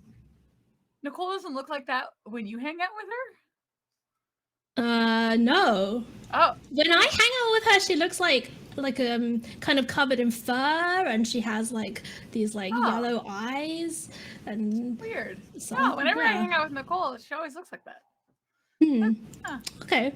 Well, we'll have to check back and we'll have to both hang out with her at the same time and see what happens. Yeah. Okay. All right, let's move on to our third feature match of the evening. And we have a nice one lined up for you. It is Skybilz of OXG, and she is, of course, a caster on the VML coverage team, as well as does a lot of stuff for Games Done Quick, the speedrunning community, and does a lot of hosting, and does I think a lot of speedrunning herself. So definitely a very well-known figure, and love to see her make the playoffs here. Caroline, I want to tell you something about Skybilz, which is that she tell the story. Okay, go. Wait, she has made it like the last 3 seasons. She started out 1 and 2 and made the playoffs. Yep. I thought what you were going to say was a staple of our playoffs, because it is true.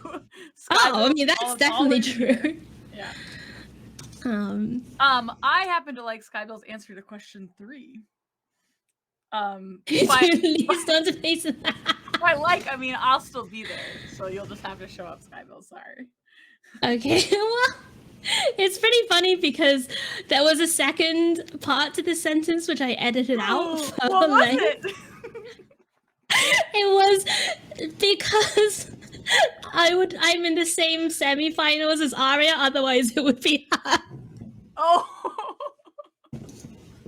I was like, wow, I'll preserve Caroline's ego and edit that sentence out. Okay, and what part of preserving my ego? When did that happen? My ego was quite attacked. That's okay. Arya's on my list of who not to face in the Oh, that's fair. Yeah, I was shocked that everyone didn't say Arya for that question. So Arya's on my list because she's the only other person that's playing as aggressively for this token as I am. So there's like a side quest battle for the token that's like a little bit removed from the main quest battle for the invite and the money. Skybilz has brought mono white aggro, which I've accidentally played a lot of this season. It's a great success. So I'm actually very I really am very into this particular build of mono white, or should we say this kind of season's iterations of mono white, because it just plays a lot of cards that are kind of like control cards. Right? Like it plays like hand disruption, it plays tax effects, it plays removal, it plays like Okay, so y'all, here's what's happening. Okay, what you're getting right now is you're getting Haiyue's like bathroom pep talk when she's going to submit mono white. So she's standing in front of the mirror, and she's like, "Hey, self, I know we're a blue mage, but hear me out.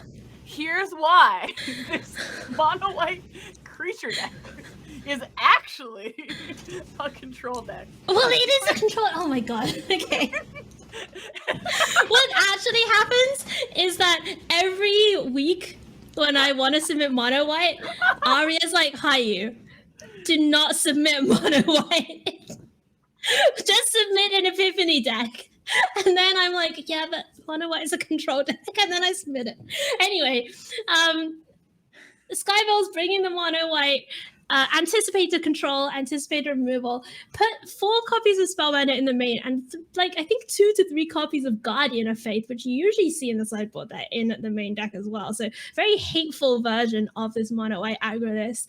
And if we look over at her opponent's deck, we can see that it's kind of paid off. Looter Scooter has brought the Grixis Epiphany list. This does have Sentinel Witch though, and Ray of Enfeeblement in the side. So we'll see how it matches up against the mono white. Yeah, it looks like Skybilz predicted the control, but Looter predicted the Skybilz would be on aggro. So we'll have to see. They both predicted correctly. Yeah, and so just to also preserve my ego,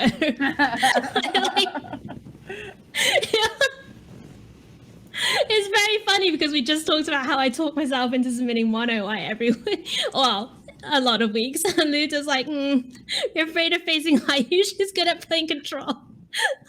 Control decks like mono white. I like that she also submitted her answers to you. So that I like that about that answer. It was good. Are these paid actors? Skybilz submitted my name and Looter submitted yours. Look, I promise you I did not make these answers up. I'd like to be there. I promise. It just happened that way, okay? Okay. I believe you. All right, let's go down to the action. We know what Grixis Epiphany does. We know what mono white aggro does. Let's just see how it pans out on the day. We're going to be watching from Skybilz's perspective, and she has the best Plains art I think ever printed, including regular I'm on Plains. Team Skybilz. Team Snowlands. And very crucially here for Skybilz, has the 1-drop in Hopeful Initiate and has a 2-drop to follow up as well in that Intrepid Adversary. And multiple Intrepid Adversaries, so you can, lose the value on the first one because you can get it on the other side. Can I just tell you that during the decathlon, I picked exclusively snow-based decks so that I could use the nice lands. Oh my god, that's exactly what I did. What I actually did, Caroline, was that I just put snow basics in regular decks. So that I could play them. I didn't think to do that. Oh no, I didn't go hard enough. Okay. Spikefield Hazard is going to take care of the first adversary, and we see Skybilz with all of those hateful cards in hand, Guardian of Faith and Elite Spellbinder as well. The control deck. I'm just teasing Haiyue. It's too easy. It has flash creatures. Look, everything's fine. It has flash creatures. It's basically Serpentine. It's basically something. It's basically. It's funny because Skybilz actually opted not to go for the Elite Spellbinder on turn number 3, which would have taken the Sentinel Witch, I think, out of Luta's hand. But now she has to face down the Witch, and it looks like she has a plan though, because she's holding that Spellbinder in hand, presumably, we think, to snipe something like an Epiphany. Yeah, I was trying to think what are the motivations there. I wonder if the motivations could just be like damage. Like let's just go to town. But this witch is gonna make it tough. There's a lot of blockers now. Yeah, that's one pest, and if Looter finds, a land off this iteration and potentially another 2-drop spell, could be making, another pest as it goes. But that is going to be a tap land with that Jawari Disruption off the top. Oh, interesting. Do we have a spell to cast? I think Looter has a couple of copies of Infernal Grasp. There's 2 mana removal in the main deck. Why don't you refer to your physical piece of paper from the past and tell us? I like that you're making fun of me, but I'm very proud of what I did. It's because I always get lost in all the screens. This is really helping me. It's just that it's in black and white, so it's kind of difficult to read. Anyway, we'll just continue on this regularly scheduled programming of making fun of Caroline. It wasn't Infernal Grasp. You were right. So, yeah, but look at this. Second copy of Guardian Faith ready to save its compatriot. Save the day. It would be kind of and fun that if training that was an trigger infinite happens combo, anyway. but it's not. That's definitely not an infinite combo. It's barely one combo. No, if it brought the other one back and then it got to Oh, I see. Yeah. I see. an actual form of infiniteness. I'm like, Infiniteness? Do you mean infinity? I might. There's no way of knowing. How about this though? Look at that art on the Thalia as well. I know. Skybilz is after my heart with all these styles, I have to say. That's not one of the secret lair ones, is it? I am not the right person to ask. There was like something with the secret lair where it was like one of each art or something. Oh, you know, it There might was like be. 4 You Thalias. might be right. Which, by the way, if Skybilz set it up to be 4 different Thalia arts, boy, am I on Team Skybilz. Surgeon Witch is going to start attacking in, not blocking with that, and the witch does have menace, so certainly a nice, nice to get in while you can if you're Luther. Get in while No going blocks on Ooh. any of the creatures here. And here is Elite Spellbinder now. We are going to get to have a look at Luther's hand. Goldspan Dragon, Divide, Soul Shatter, and Behold. What are you taking here? I can't quite see lands. I assume there's only 4 in play. Yeah. Yeah. So it's like, instinctively, you want to take the Goldspan Dragon, but then you're like, will my opponent be unlucky? And I did not take the Goldspan Dragon. But I believe the correct play was to take the Goldspan Dragon. And Skybilz does indeed take care of that Goldspan Dragon. We'll see whether Luther finds some action here. Soul Shatter can at least deal with one of the 3 drops, but presumably we're going to see one of the Guardians be sacrificed to it. Oh, there was that 5th land. So Skybilz really heads up play there, getting rid of that Goldspan Dragon. I like that Skybilz did not take the second to think of the nonsense possibility, which is my line. I'll be like, but will my opponent be unlucky? What if? What? Have you considered they don't draw their 5th land? Okay, I will say, Looter is at 3 life. Does have a Divide by 0 in hand as well. Oh my goodness. If Skybilz... Okay. First of all, they're the same art. I know. So I was just going to update chat. that's minus points. Well, it's just not plus points. It's not subtracting. It's still cool. Don't go changing the rules of my made-up point system. Elite Spellbinder back in Skybilz's hand, and no 5th land to replay it. So the flying lethal attacker is kind of held at bay for now. And we're going to see Luther gain a bunch of life off these pests dying as well. Yes, they're very annoying. Would you say that they are... Very annoying. Yeah, I did. The Looter back to Would you say 4. that they're pestering Skybilz? No, but I will say that you are pestering me. Then my job here is done. Okay. So that's it. That's a wrap.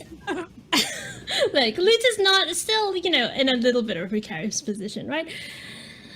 She can gain a couple of life off that environmental sciences, make another pest or 2, but at the end of the day, look at all the stuff that Skybilz has on the battlefield. No good way of removing it all. Thalia taxing everything as well, so can't do both of those options this turn. Yeah, I was excuse me, doing a quick scan for any sweepers, but there aren't any that I see. There are no sweepers? Or in the main deck. And in the Well, sideboard. there are no sweepers There are no in the deck sweepers. at all. I got my Okay, information so- from this printout, by the way.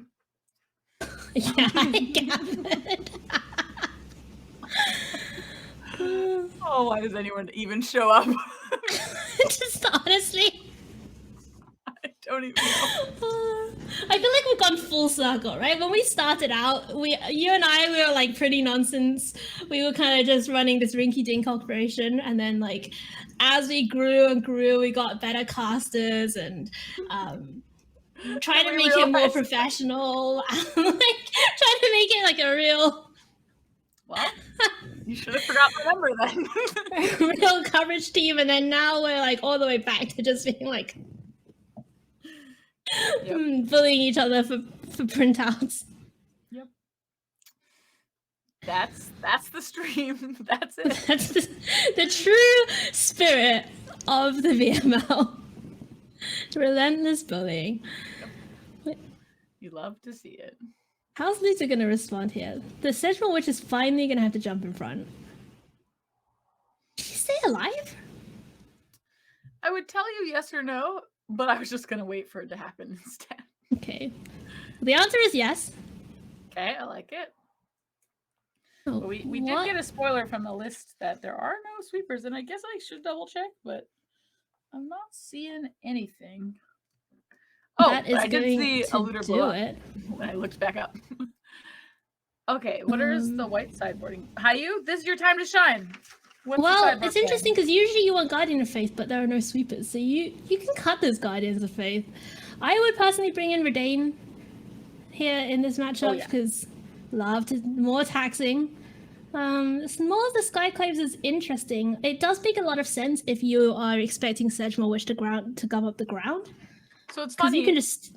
Well, my brain was the same. I was like, oh, Maul would be good against that, but then Maul is really bad against like Divide by Zero and Fading Hopes. Right. So it's kind of an interesting one. There aren't Fading Hopes, but there is Divide, there is Infernal Grasp. You know, there are Power Word kills. Like that, there's instant speed removal in this deck for sure. Yeah. But it is definitely a way to get above the witches. So Skybilz, hopeful initiate into Thalia on turn number 2. Oof. You love to see it or hate to see it, I guess, depending on... love to see it. Yeah, like, Haiyue has a well-documented hatred for Thalia. Yeah, despite having submitted it multiple times in recent weeks. Get Thalia out of here. Luminarch Aspirin does come down, but Spikefield Hazard is going to take care of that. So Luta has done a great job at this particular game of answering the threat Skybilz is putting out. And I have to say, Caroline, things do get better post-board for Luta because even though there are no sweepers, 3 copies of Ray of Enfeeblement are not to be sniffed at. Oh, that's the white hate card, right? Right. It's just a black mana. -1? Yeah, it's -4/-1 for any creature, but -4/-4 for white creatures. Pretty good. Yeah, great answer to Adeline. Sorry, I was just recovering from the fact that the more of these Spikefield Hazards that we play, the less that I'll get my wish. So I was just pep talking myself. Yeah, you gotta be prepared. Oh boy. Here comes Adeline again. Adeline, I think, is a pretty cool card in this in this matchup. There's only so many times it can get bounced. Definitely the kind of card that Mono White was. Maul of Skyclaves here. Did we know that? Was there some in the main? Oh no, they did just come in. That's cool. No, they came in, I think. Nice. So Luta playing that Goldspan Dragon out. Gonna get in with it. I wonder if we're gonna see some more Skybilz action. is doing a lot of attacking.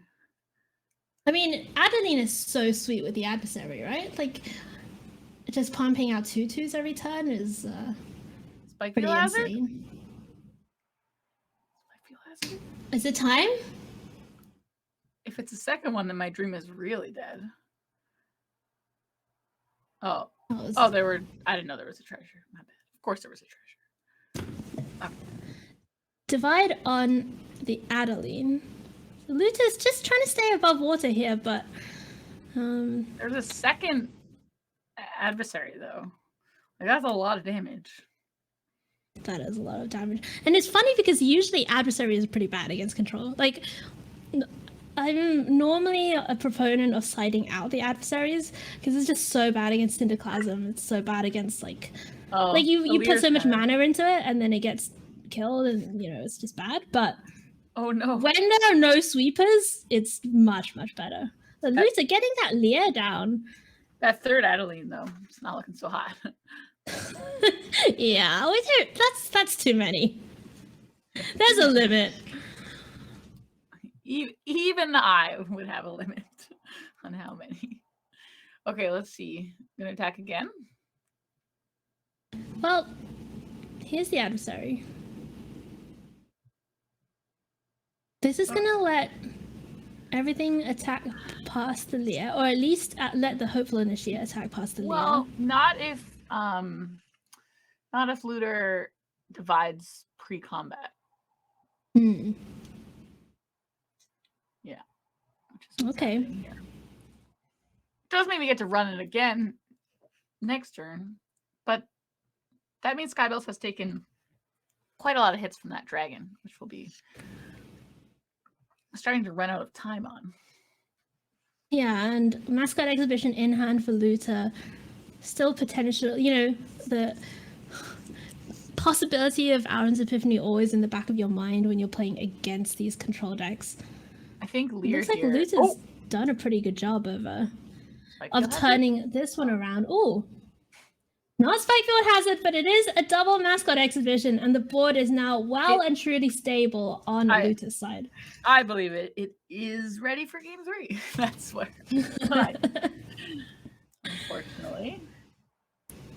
Spellbinder, a turn too late to really help with the situation for Skybilz. Skybilz here just got stuck, like with 5 lands and 5 different spells in your hand that cost 3 mana or 4 mana. So it just wasn't enough to keep the pressure up. And that's gonna do it. We are gonna see a game 3 between Luther Scooter and Skybilz here in the round of 24 of the VML. Let's have a look at Skybilz' sideboarding. Come on, Skybilz, bring in Redane. Just thinking Redane thoughts.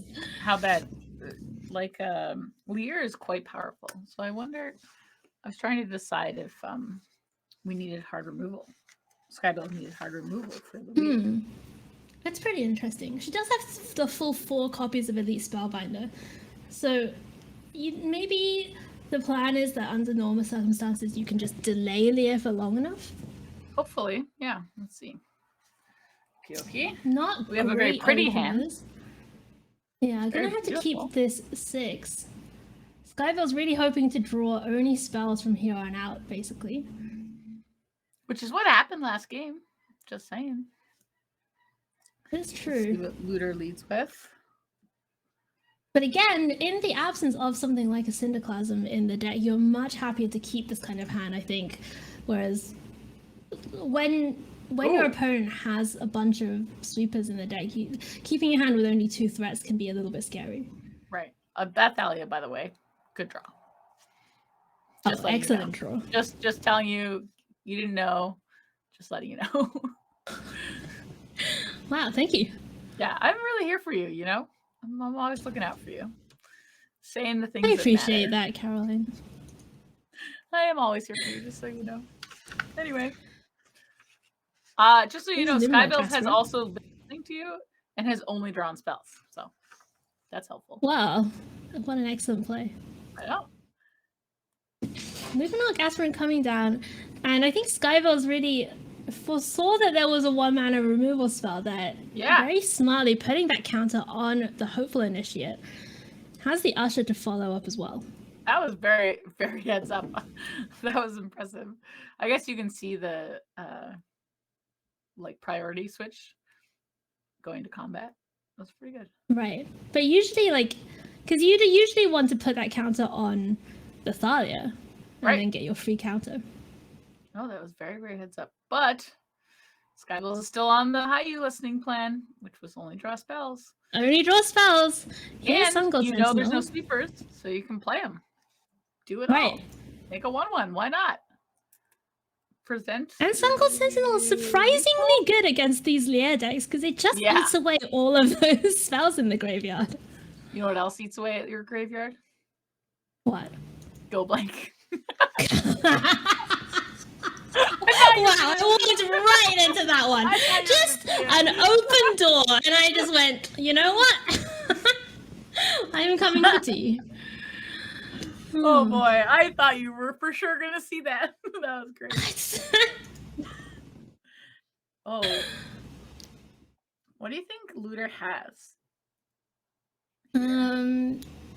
Maybe. Well, it's most likely to be like a divide, right? What Looter really is looking for is like a galvanic plus something. Yeah, divide on Sungon Sentinel makes a lot of sense. What you would really want is galvanic plus ray. Right. And then deal with 2 things. Not seeing any priorities. Yeah. So I think that's gonna, unless there's a Looter sweeper to... that I didn't see, I think this is gonna be pretty tough. You can hear me checking. Well, you know what Looter didn't have in the deck? Go blank. Go blank. Correct. Well, actually, Looter could have had Go blank in the deck. Now I'm gonna, I'd like to give some feedback. Looter, I'd like you to rebuild your deck. And that's gonna do it. Skybilz starting out 1 and 2 in this season 6 of the VML, ending up here in our top 16, making it through with Mono Whyte beating Looter in the round of 24. We're gonna see how well she does going forwards. Very impressive showing here from Skybilz, and congratulations to her taking this one down 2-1. Not an easy job by any means, but very convincingly getting it done in game number 3. And more importantly, on track to see me in the finals. We're on the opposite side. Okay. I looked it up. Perfect. Well, only because Aria's in her in her half. Of course. Oh, Caroline. So we've seen 3 matches. We have 1 more to go. What are some reflections you have from what we've seen so far? Okay. So I reflect. Is this the first time that Grixis has not won? Or sorry, that Epiphany didn't win? Correct. So we saw Epiphany win twice, 2-0. Yeah. And then we saw Skybilz take it out. So Skybilz really stopping the sweep, which I appreciate. But spoilers, we do have 1 more Epiphany deck coming in a second. So it could go for the tie. Yeah, I mean, well, we can, in the break, we can actually talk a little bit about the metagame of this week. So I'm just going to very unscientifically count how many Epiphany decks there were. There were 16 people in the top 20 round of top 24. 1, 2, 3, 4, 5, I was gonna do a different math. No, 6, 7, 8. Okay, I see 8 copies of Epiphany. Well, here's what I knew. There was 4 in the matches we watched here. If you count Grixis, I'm gonna give Looter the point. Yeah, Grixis definitely counts. And then there was at least 1 mirror because I savagely refused to coverage it. And then I think there was at least 1 additional mirror. So that's 8 right there. I think there was actually only 1 mirror. Oh, okay. That's good. Yeah, but we did have 2 other control decks. We had Dimir and Esper, which was kind of basically Dimir. So we did have 10 control decks versus 6 kind of aggro decks. We had mono white aggro twice, then we had mono green twice, Jund Werewolves, which may or may not be coming up. I'm very excited for it. and that Orzhov list that we saw earlier on. So pretty reflective, I think, of the standard metagame as it is. Standard, of course, a format that's has an interesting future ahead of it. Certainly in the online space with the introduction of alchemy. Caroline, what do you think of a VML alchemy? Just gonna put you on the spot right now. It's fun. Like, obviously, I want to do it. I think it'd be really cool. I just think we'll run into the same problems that we had when we tried to propose VML historic. Like, will be difficult to tax everyone's wildcards multiple ways. So if we have historic events and alchemy events and standard events. So it is currently not on my short list of actions, but hey, I could be persuaded. All right, well, if you want to see VML Alchemy, or if you have an opinion, definitely let us know, but in a nice way. And if you have a strong opinion that's not nice, tell Haiyue. If you have a nice opinion, tell me. Thanks. Also, sorry, honestly, you think Caroline's joking, but she's not. That's literally our roles as co-chairs of the VML. Yep. I'm happy with it. But I wanted to tell you that the metagame breakdown, by the way, was very similar to our breakdown. Like, you're the Epiphany player, who cheated with mono white a few times, but I am the creature deck side, so this was a really good representation. I cheated with mono white? You made it sound like I was married to Epiphany. And I was just having a little bit of side action with just me and Adeline, like, in some shady hotel in the business district. Don't question it. Let's see where we're at with the 4th feature match of the evening. And it's Epiphany again. What? No way. Don't say. Just kidding. I already knew this. I made this slide. Yeah, we have some Izzet turns. Here, one thing I'll tell you, if you wanted to break down Haiyue, is all of the Epiphany players use different names for their decks than I was looking at. So I decided to just honor whatever they called it. I wasn't going to debate it. I was like, yeah, you want this to be Izzet turns? Sure, why not? I mean, the difference is kind of academic. Like, you can go down a very deep rabbit hole of how many copies of Goldspan Dragon are in the deck before it becomes Izzet Dragons versus The answer's Izzet one. Okay, all right. That's just your opinion. Yeah. But yeah, I mean, this list, it's got Burn Down the House in the main, it's got Syndiclasm in the main, so nice little nod, I guess, to mid-rangey aggro. And Nora, you can see, said Epiphany was a good choice against mid-rangey decks like Werewolves, which my opponent was on the past several weeks. So nice little read there by Nora on their opponent, and let's have a look at who that is. There's no way of knowing. Just kidding. It's Westvale Abbey. It's Westvale Abbey. And she has brought Jund Werewolves. Caroline, tell us about Jund Werewolves. This seems like a Caroline kind of deck. It's definitely a Caroline deck. Okay, so what? Slides take me half an hour. How much of the time do you think was spent just looking at this deck list? Like, I'm done the slides. A good, like 8 minutes, yeah. Probably. I'm done. Everything's wrapped up. Everything looks great, but it's just Caroline stuck being like, ooh. Arlen, you say?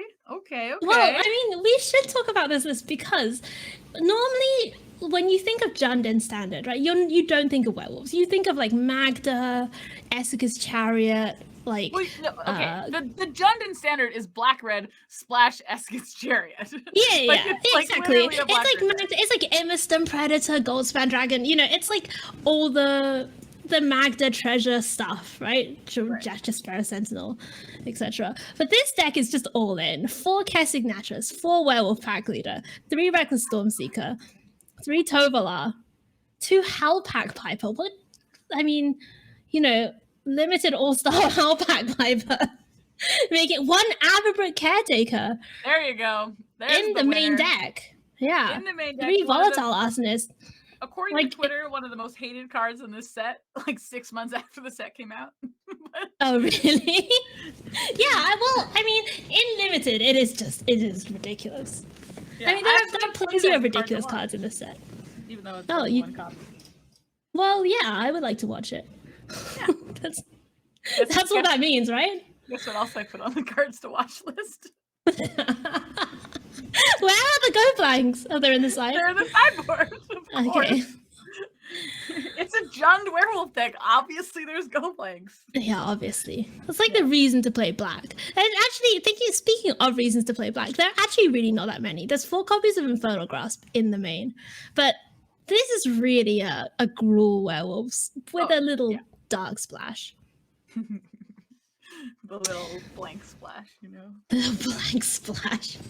Let's go to the feature match area. Let's find out who's going to win. Who's going to go through to the top 16? Will it be Westvale Abby or will it be Nora Martin?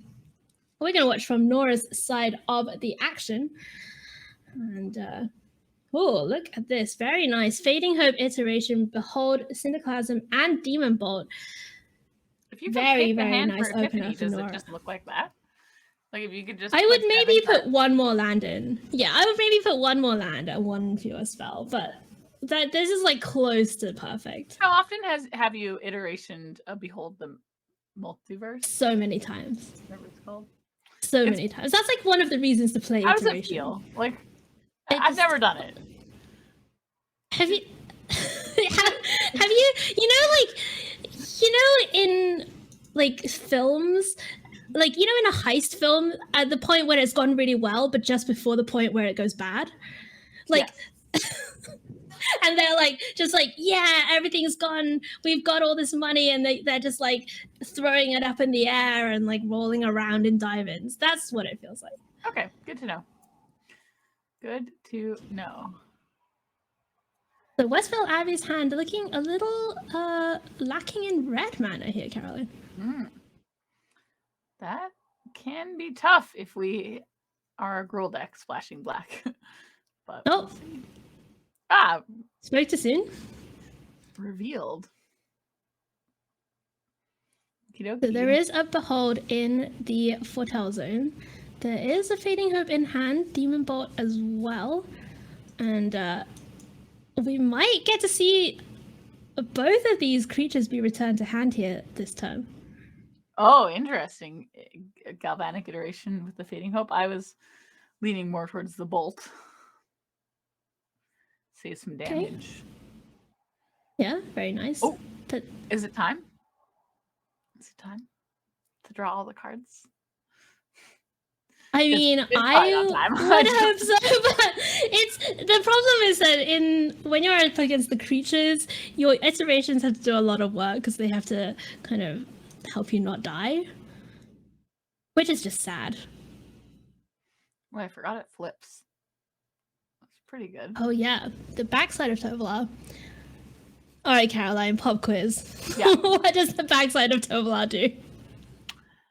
Fights. It's a 1 green, red fight? No, actually, I don't think so. Incorrect. It's X green red, target wolf or werewolf you control gets +X+O and trample until Okay, well, I had the right mana cost. yeah, it was close. It was close. Chariot. Okie dokie. That's It still makes the 2 nice cats. art of Chariot. Nice. Have you played Does still Alchemy make at 2 all and then cats. just like go like, where's my other cat? Where'd it go? I played a little bit of Alchemy, but I've only played the Dragon's deck so far. speaking I of just dragons. haven't gotten over the novelty of casting like Moonveil Region for 1 mana yet. Speaking of dragons, Is it dragon time? I think it's dragon time.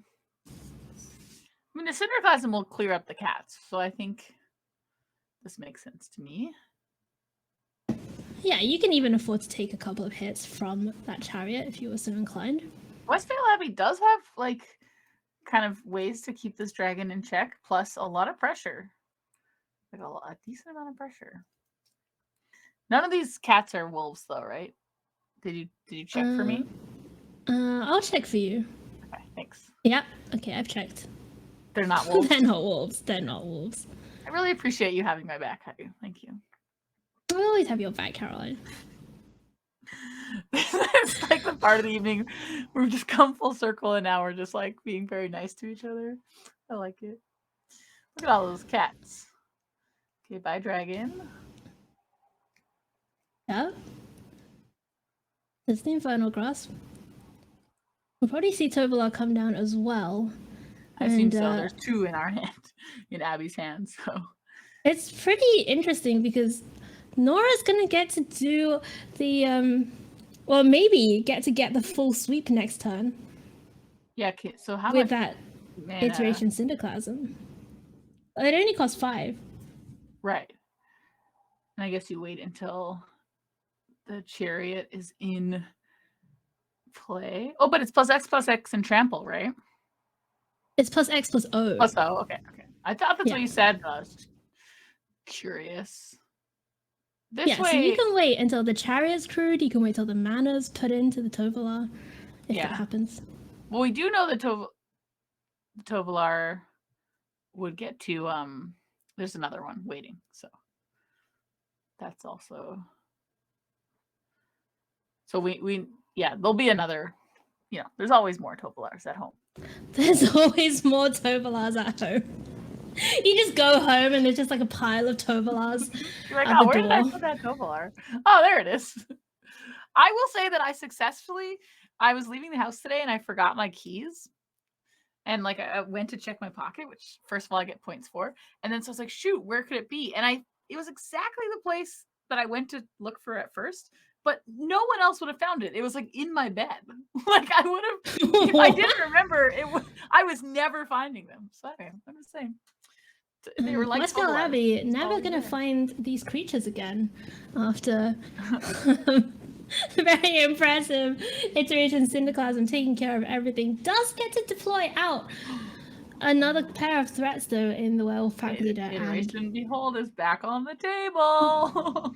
Iteration Behold Just is back saying. on the table. Just saying. Unfortunately, So also so it's is probably like Iteration. whatever. Yeah. Whatever, Haiyue. Look, I'm sorry, Caroline. Sometimes you've got to do the sensible thing. And in the playoffs of the VML, it's kind of the place to do the sensible thing. Oh, really? Okay. Have to go change my deck list then. No, I'm kidding. Oh, wow. So Nora's Oh. going to hold off for now. Oh, this is actually not going to go so well. Since we Well, is it Ward 3? yeah, but there's 5 mana. Right. In my mind, it's always Ward 4. I don't know why. Nope, Ward Tree. Wow, so Westvale Abbey's going to draw a ton of cards off of this interaction. And if Nora had just gone for Iteration Demon Bolt, would not be in this position. Baiting Hope is No. also a good draw. But Westvale Abbey did draw a decent amount of lands in the last couple turns. Very true. Oh. Gonna draw right now. Wow. I think Caroline, both of those may be going to the bottom. One can dream. Westvale Abbey's at 9. Okay, one can dream. Ooh. Now there's the combo I know and love. Iteration, Epiphany, definitely available, but not a lot of mana to play it. No, but on like Nora has access to Demon Bolt and Fading Hope should anything go crazy this turn. I guess Westvale Yeah, Abbey can that's fire true. up That makes sense. the old land. Get in The there. Den. Is that a wolf? Let me check.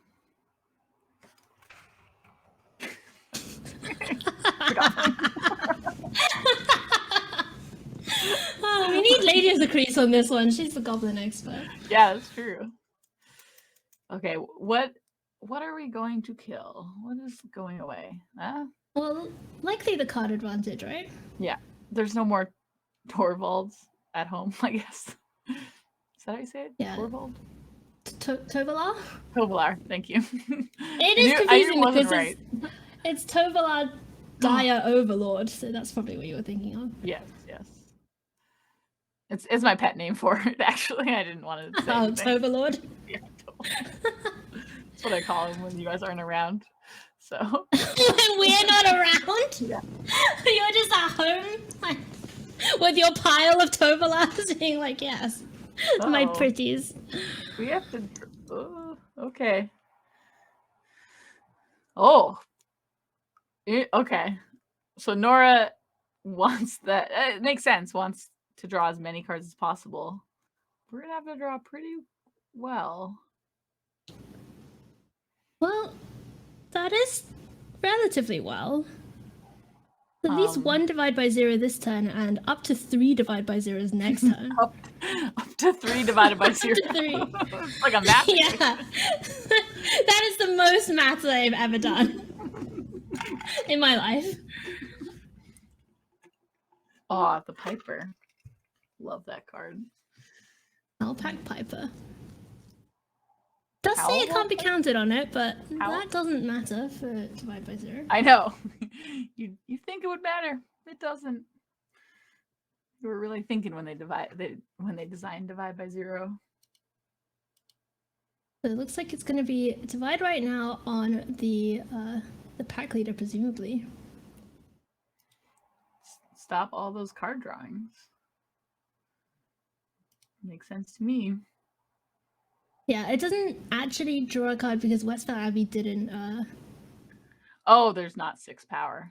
Right, didn't activate the pack leader before combat. Makes sense.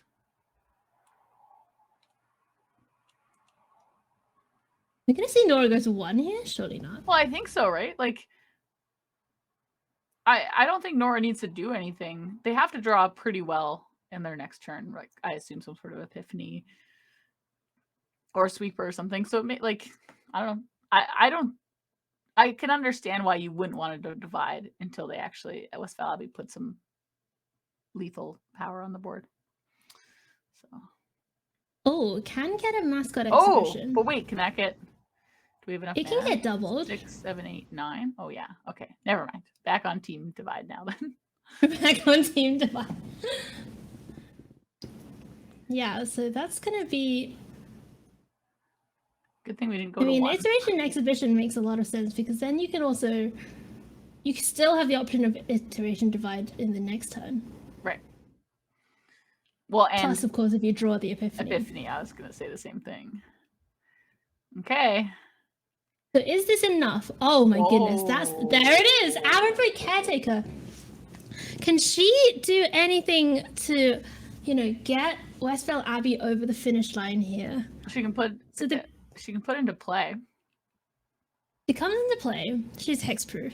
At the beginning of combat on Abby's turn, it's going to be 2+1/+1 counters on another target creature. Okay, hold on. Hear me out. Okay, I don't think there's lethal, but you can put it into play with Piper and then still activate the pack leader if you want to. That's a very good point. Because it's a because it would only be 2 mana, and you get 5 mana left over. I think there's 1, 2, 3. Yeah. Right, and then you would also get to untap the Piper. The Piper. Yeah. But I think it's also reasonable to just build up the war leader. Make it swole. Yeah, build also, up the pack leader. This forces Nora to play a spell on right now. Otherwise, we're flipping the friend. Right, and then all the permanents will have hexproof. Which is my least favorite word in Magic. Yep. Okay. You know what we're about to do? Windfall. I always picture a slot machine when this happens, by the way. Twinfall? Twinfall. No. What do you mean no? No. What do you mean no? Nope. Oh no, Nora, draw something other than Oh that. no! No! Oh no! Oh my goodness. Oh, Westvale Abbey, don't say nice. It wasn't nice at all for Nora. Oh, that's just painful. Okay, so I am trying to decide if Nora can attack with the flyers. Well, Nora doesn't know about the Shatterskull smashing. Obviously, we know about the Shatterskull. Well, yeah, that's because Nora does have a divider as well. Yeah, I think Nora having the divide protects Nora from anything crazy. Without spending too much time, I think that some flyers can happen. Maybe 1. I would take the coward's route and just get in with 1 or possibly 0. Because Werewolf Pack Leader can also give other creatures trample, right? Or can it only give itself? No, I think it's just itself, right?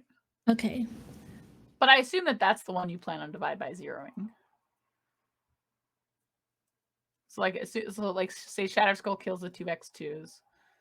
Then the 4/4s go into combat. Yeah, I think this is Well, I think you have to divide the Shatterskull, right? If it happens. Oh, that works too, I guess. Yeah, no, that works too. I was jumping ahead to combat because there's 2 more counters to be considered as well. Right. I think I'm wrong, actually. I think if you don't divide the smashing, you take lethal because of the extra counters. You can spread them out. So you're right. So you have to divide the shatter skull smashing. Yeah. Well, you also can't attack. I mean, you could attack with the caretaker, but you wouldn't want to attack with the caretaker. Probably. Well, if you have, you can't put counters on itself, right? No, Yeah, yeah. If you have lethal, sure. Yeah. Like if this doesn't get divided here. So Hellpack Viper can actually put the naturalist in and still attack. But won't. I don't think you'll have enough to shatter skull if you do that. Will you? Well, 1, 2, 3, 4. Oh, you will. You're right. You were right. So this gets divided. Yeah, I think this is a must divide. I think I calculated that it would be lethal otherwise, but I kind of got lost in the sauce. So you did. So I'm gonna. Yeah, I did get lost in the sauce. No, you did calculate. Okay. Uh-oh. Maybe Nora.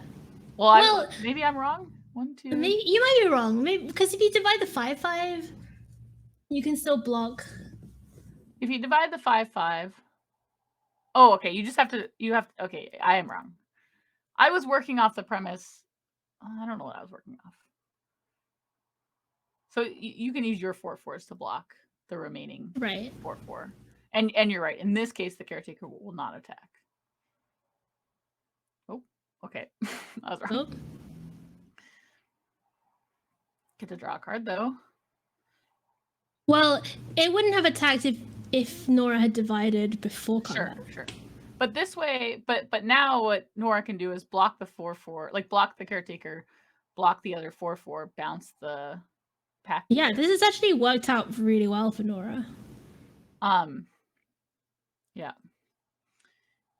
Interestingly enough, Nora did not play Hall of the Bandit earlier, like on this last turn. Oh, the Hall of the Hall of the Storm Giant, whatever it's called. Ooh, that's a good one. Gain some life. Yes, please. Yeah. Okay, the board is somewhat clear now. For Nora. Has those 2 ones in the air. Oh, Haiyue. What? Let's go. Oh my goodness. Gonna be some spike field hazards. I can feel it. You can just feel them in the air, like. Oh, okay.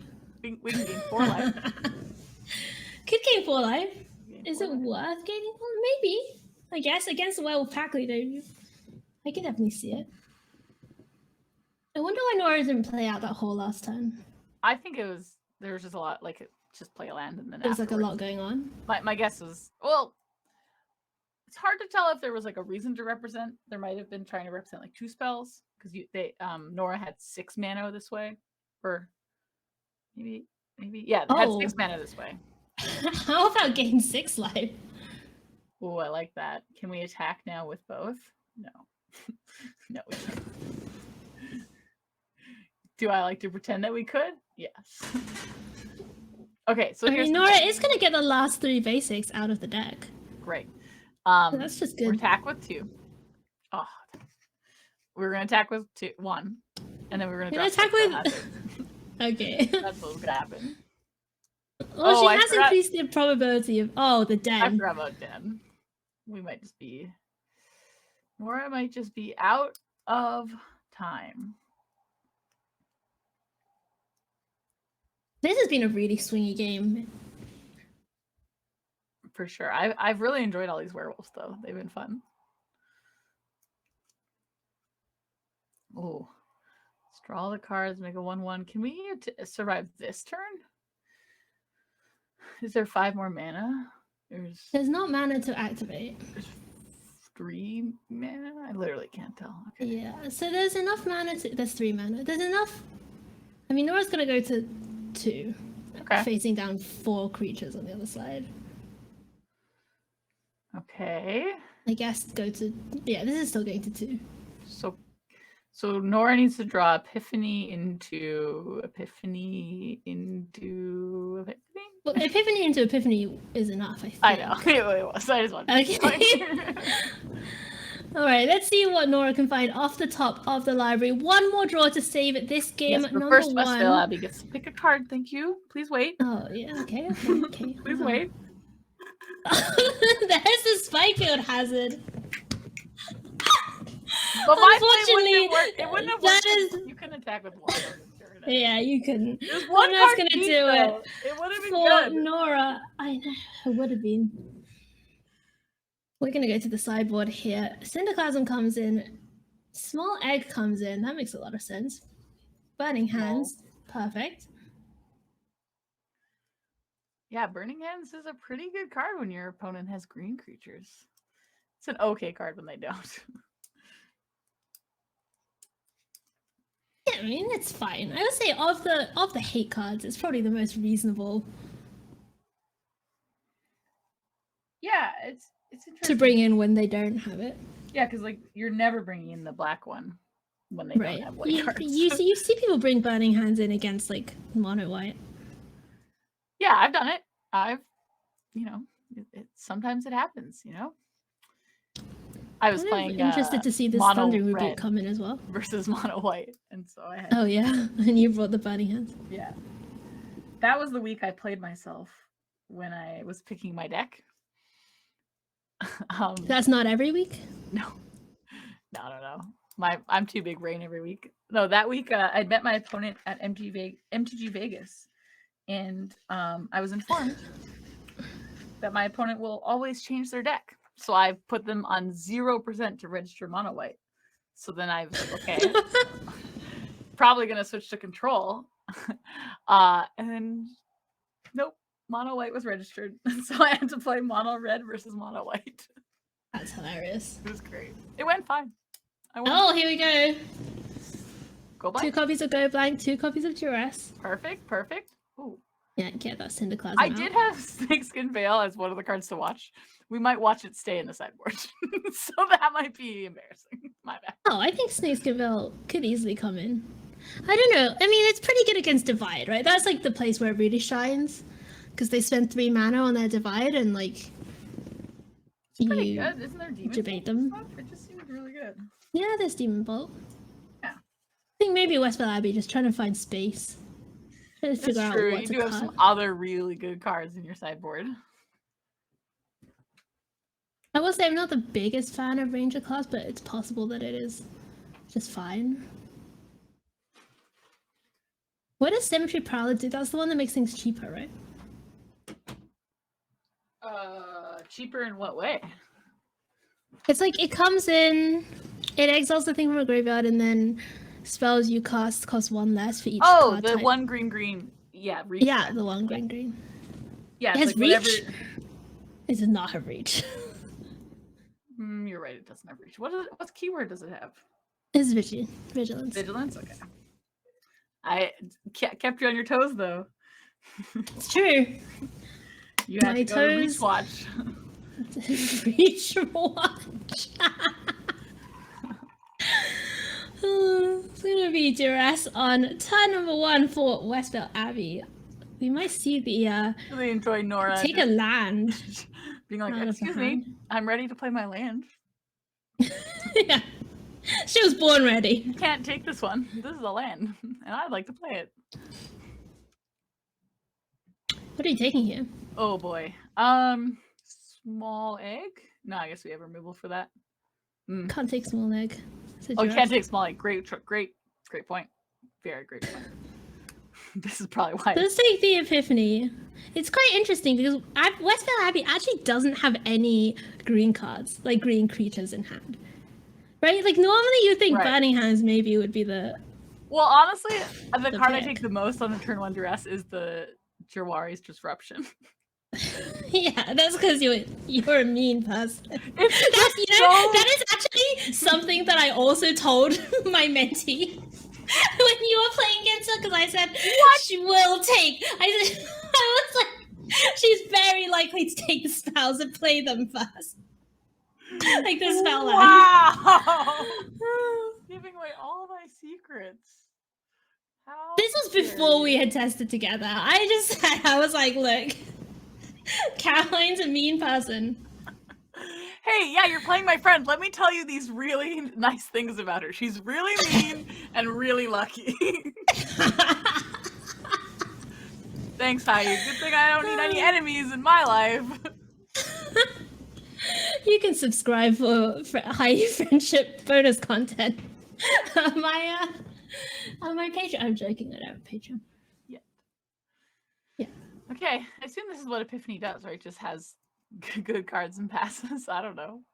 Yeah, just pass the turn. But actually, this matchup is one in which it's like the only matchup in which passing the turn is not always good. Okay, so Haiyue, let's live in a world where I spent many hours looking at these deck lists.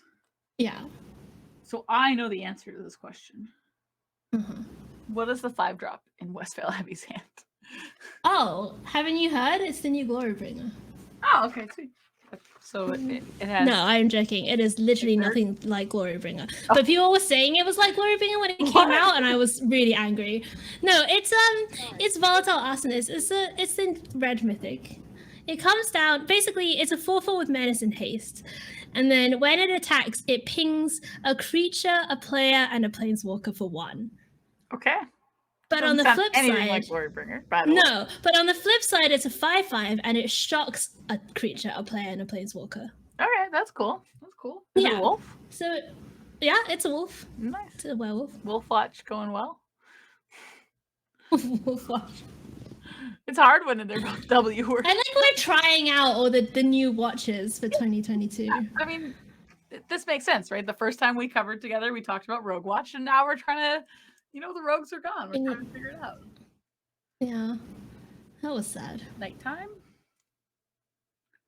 It is. I still nighttime. only think of the BBC Talking Animals daytime, nighttime gif whenever it switches. It's like nighttime, daytime, nighttime, daytime. Anyway, don't mind me. Hands up if you have no idea what Caroline's talking about. What? It's a really famous video. No one else has ever hands up right now, Haiyue. It's just you. It's a very, very famous thing. I also tweeted it when the set was first released. I see. So clearly very popular. Duress takes care of the divide by 0. And the way is now clear for something to come down. It is going to be Reckless Stormseeker. And it's nighttime. And it is nighttime. But Nora it's has the fading fading hope that Westvale Abbey doesn't know about. Presumably that's the reason that Westvale Abbey didn't... Oh. Can Nora keep this? Yeah. We're at 20. Okay. I assume that has to be the rule. It's like, check life total. Okay, good to go. Seems like the rule to me. Feeding that werewolf Diamond pack leader hands, into the please? burning hands. Oh, Diamond hands? burning hands, sorry. That's what it's called. Jeez.